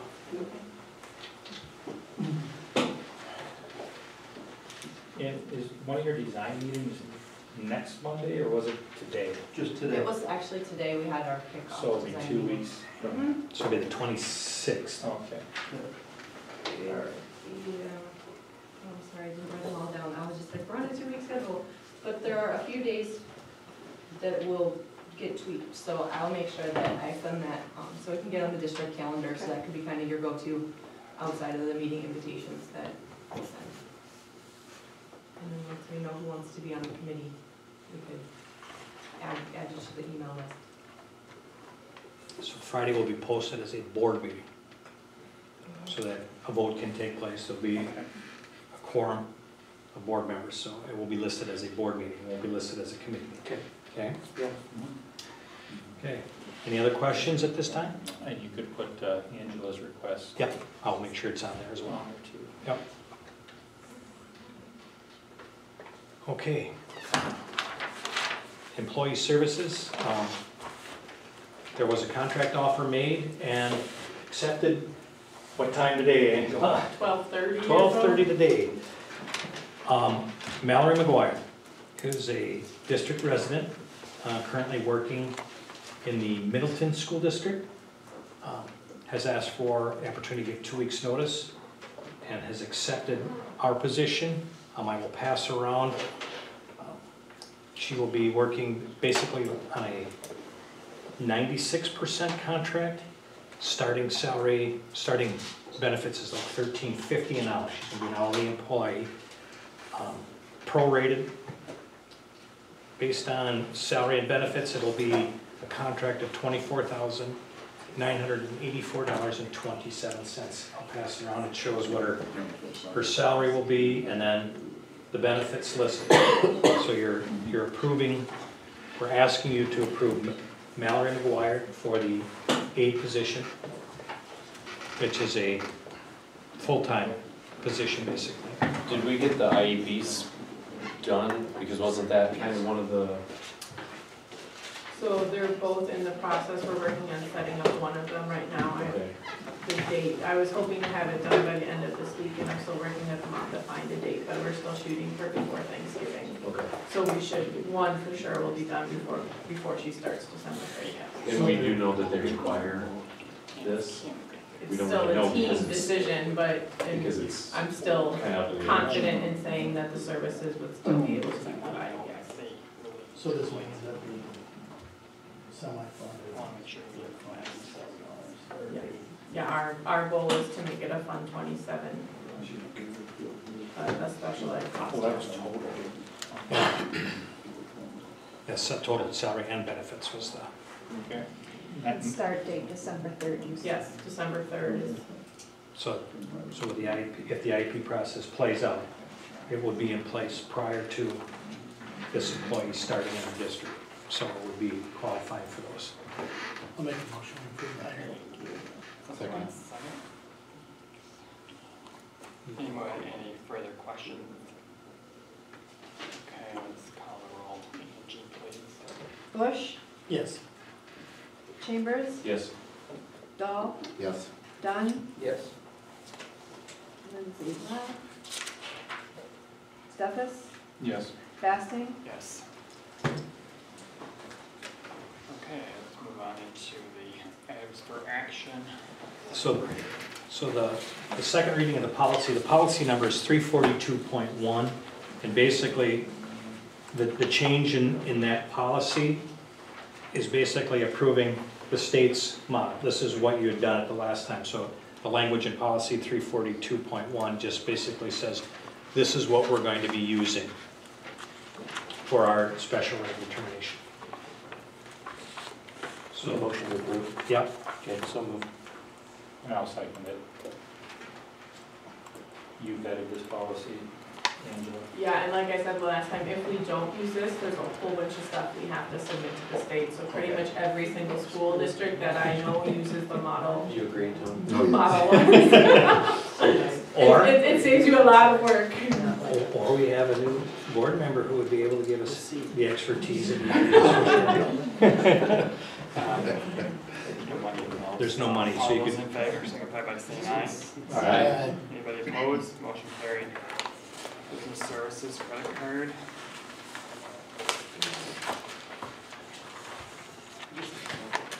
Credit card as made. Bills payable. Questions?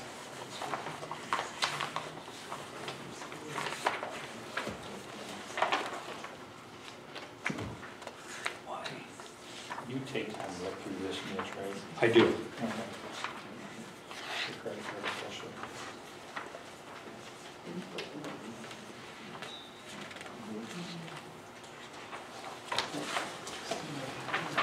I don't know. My pages don't match their pages, is that correct? right, correct. I would point out on my page, it's 127 in my book, but it's Heinemann is the company name. HEINEMANN, On the receivables. on the receivables. Or payables, Sorry, I'm sorry. payables, yes, on the payables. It's a $5,395 purchase.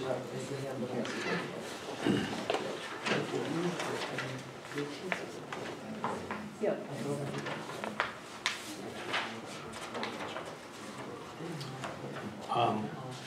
This purchase was made by the middle school. The product itself was under $5,000. The shipping and handling pushed it over the $5,000 amount, and this was with your budget amendments, putting more additional monies into middle school, high school, elementary school.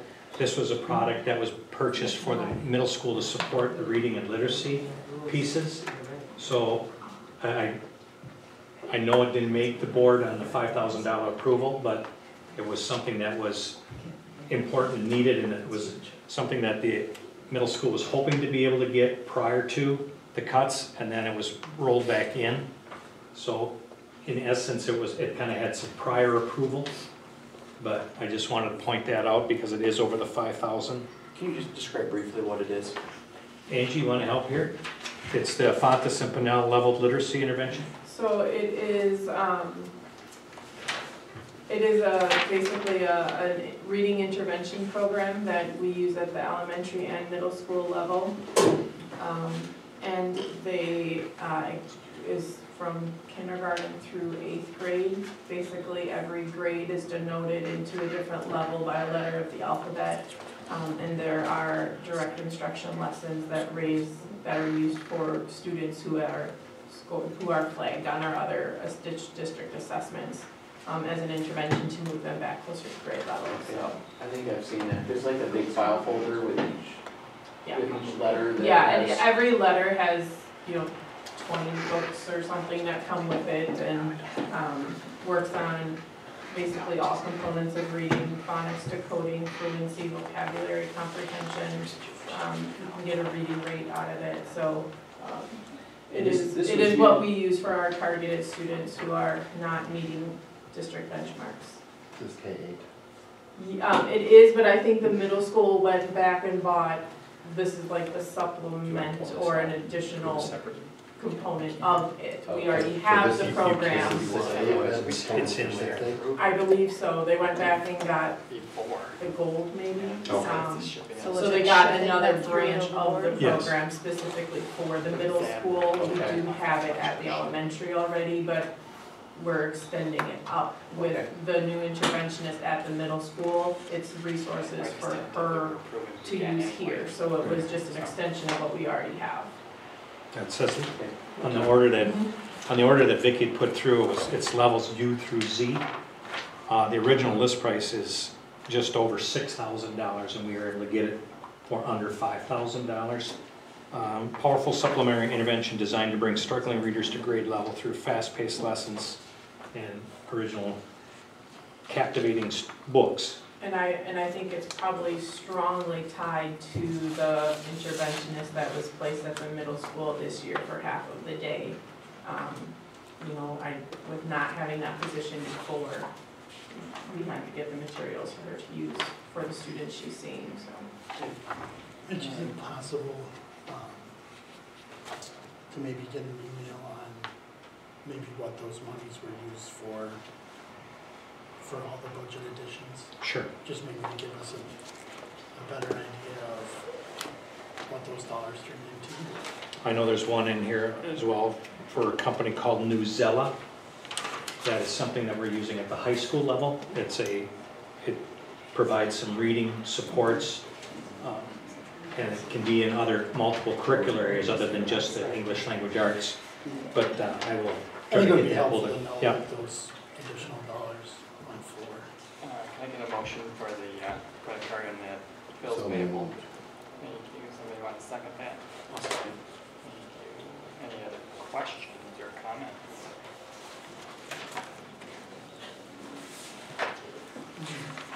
Comment, and it's kind of off topic. Is it possible, a couple years ago, we got a report out on, education programs, the interventionists. when I left today, and all of a sudden there's only one. Gave us a progress report, salary reports. Can you go It's in the really board helpful book? to see that differences are being made and progress is being made, obviously it's November now, but down the road. maybe Absolutely. March, April. I would think maybe even, you know, we do our second baseline assessment in January, so that's something I here. can pencil in for February. I know one of the things that Mitch and I talked about doing also is demonstrating EduClimber. You guys have purchased EduClimber, which is a data warehouse tool for us. Oh, sorry. But coming in and showing you how that houses our data and how No, we can use you it have to to go into track edit. programs and students and classes and all of that. So that's something that I can also That'd be great. put on and show you. So they're both there. Go back in there. Okay, any other questions? Need you to call the roll on that, please. Dahl, Yes. Stefas, Yes. Bush, Yes. Chambers, Yes. Dunn, Yes. Basting, Abstain.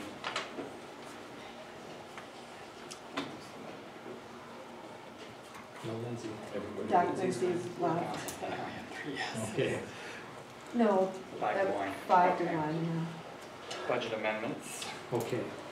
I don't know why it's not showing up here.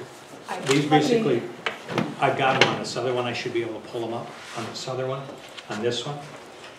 These budget amendments come from Marcia. It's a requirement that the DPI came out, change in Wolfer, so I can,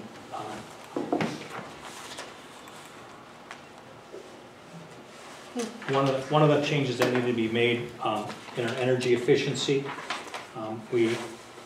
we have an expense and a revenue, and that needed to be added, so that's the very top component of this piece.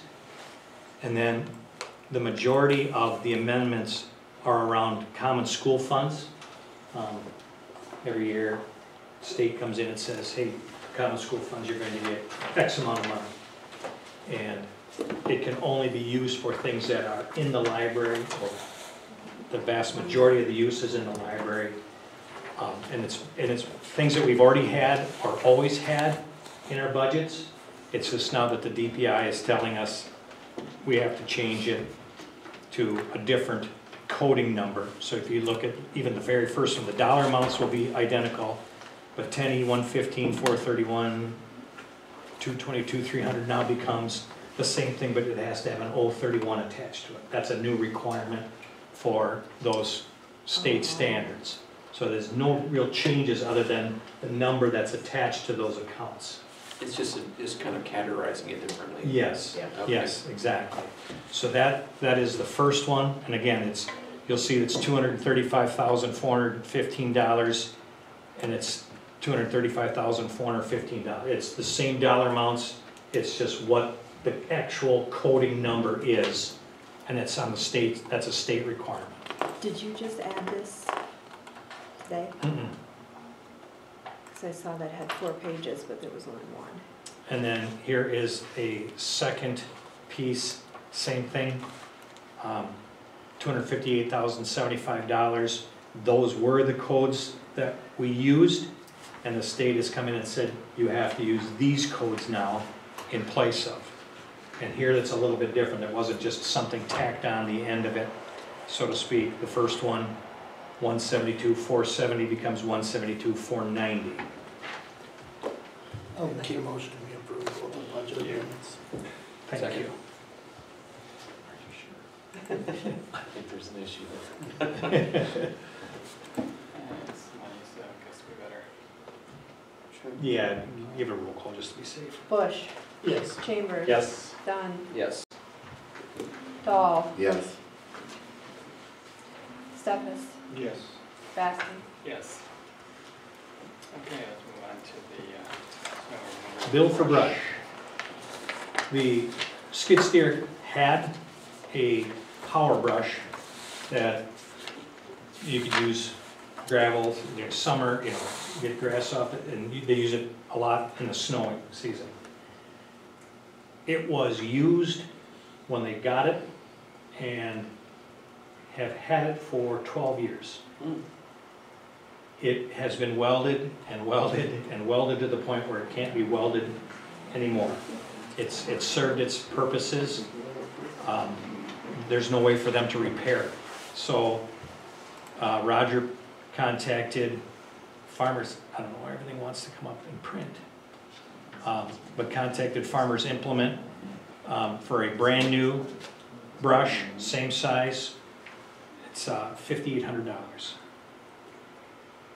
It would be, this one would have a little bit more control. The last one, if you wanted to change the direction, you know, consider your old-time snow blower where you got out and crank. Well, here you'd have to pull a pin, readjust it manually, push the pin back in to get the brushes to turn to a different direction, to throw the snow out in a different direction. This one would be hydraulically controlled, so within the cab, they could easily change the direction as they're. Something else to break down. Something else to break down, yeah. So somebody like to make a motion? I'll make the motion. To approve. Just to clarify, you're anticipating a 10-year life expectancy on this Well, thing? I would certainly hope so, yes. 10 There's plus. probably a warranty. Probably more if it's brand new. Yeah. There's probably a True. There would be a warranty while it's new, yes. I would, yeah, for some time. Just for clarification, are we counting as 5,800 into Rogers? Fund balance account. Maintenance allowance? Yes, yeah. And it would see on the bill, it's actually, the municipal discount has already been applied, so that probably is at the same price that we would all pay for it. If he's got a list of projects he anticipates using for that, if we could just approve them at once and just be green lighted, I think that's easier. I would ask him if he knows. I still think, knowing Roger, I still think he's probably holding things in reserves to say, yeah. Well, he could make a contingent fund out of his fund, I mean, that makes sense, but if he's got a wish list that are all over 5,000, we could just all. I will certainly talk to him. Okay? Okay. You say we're police?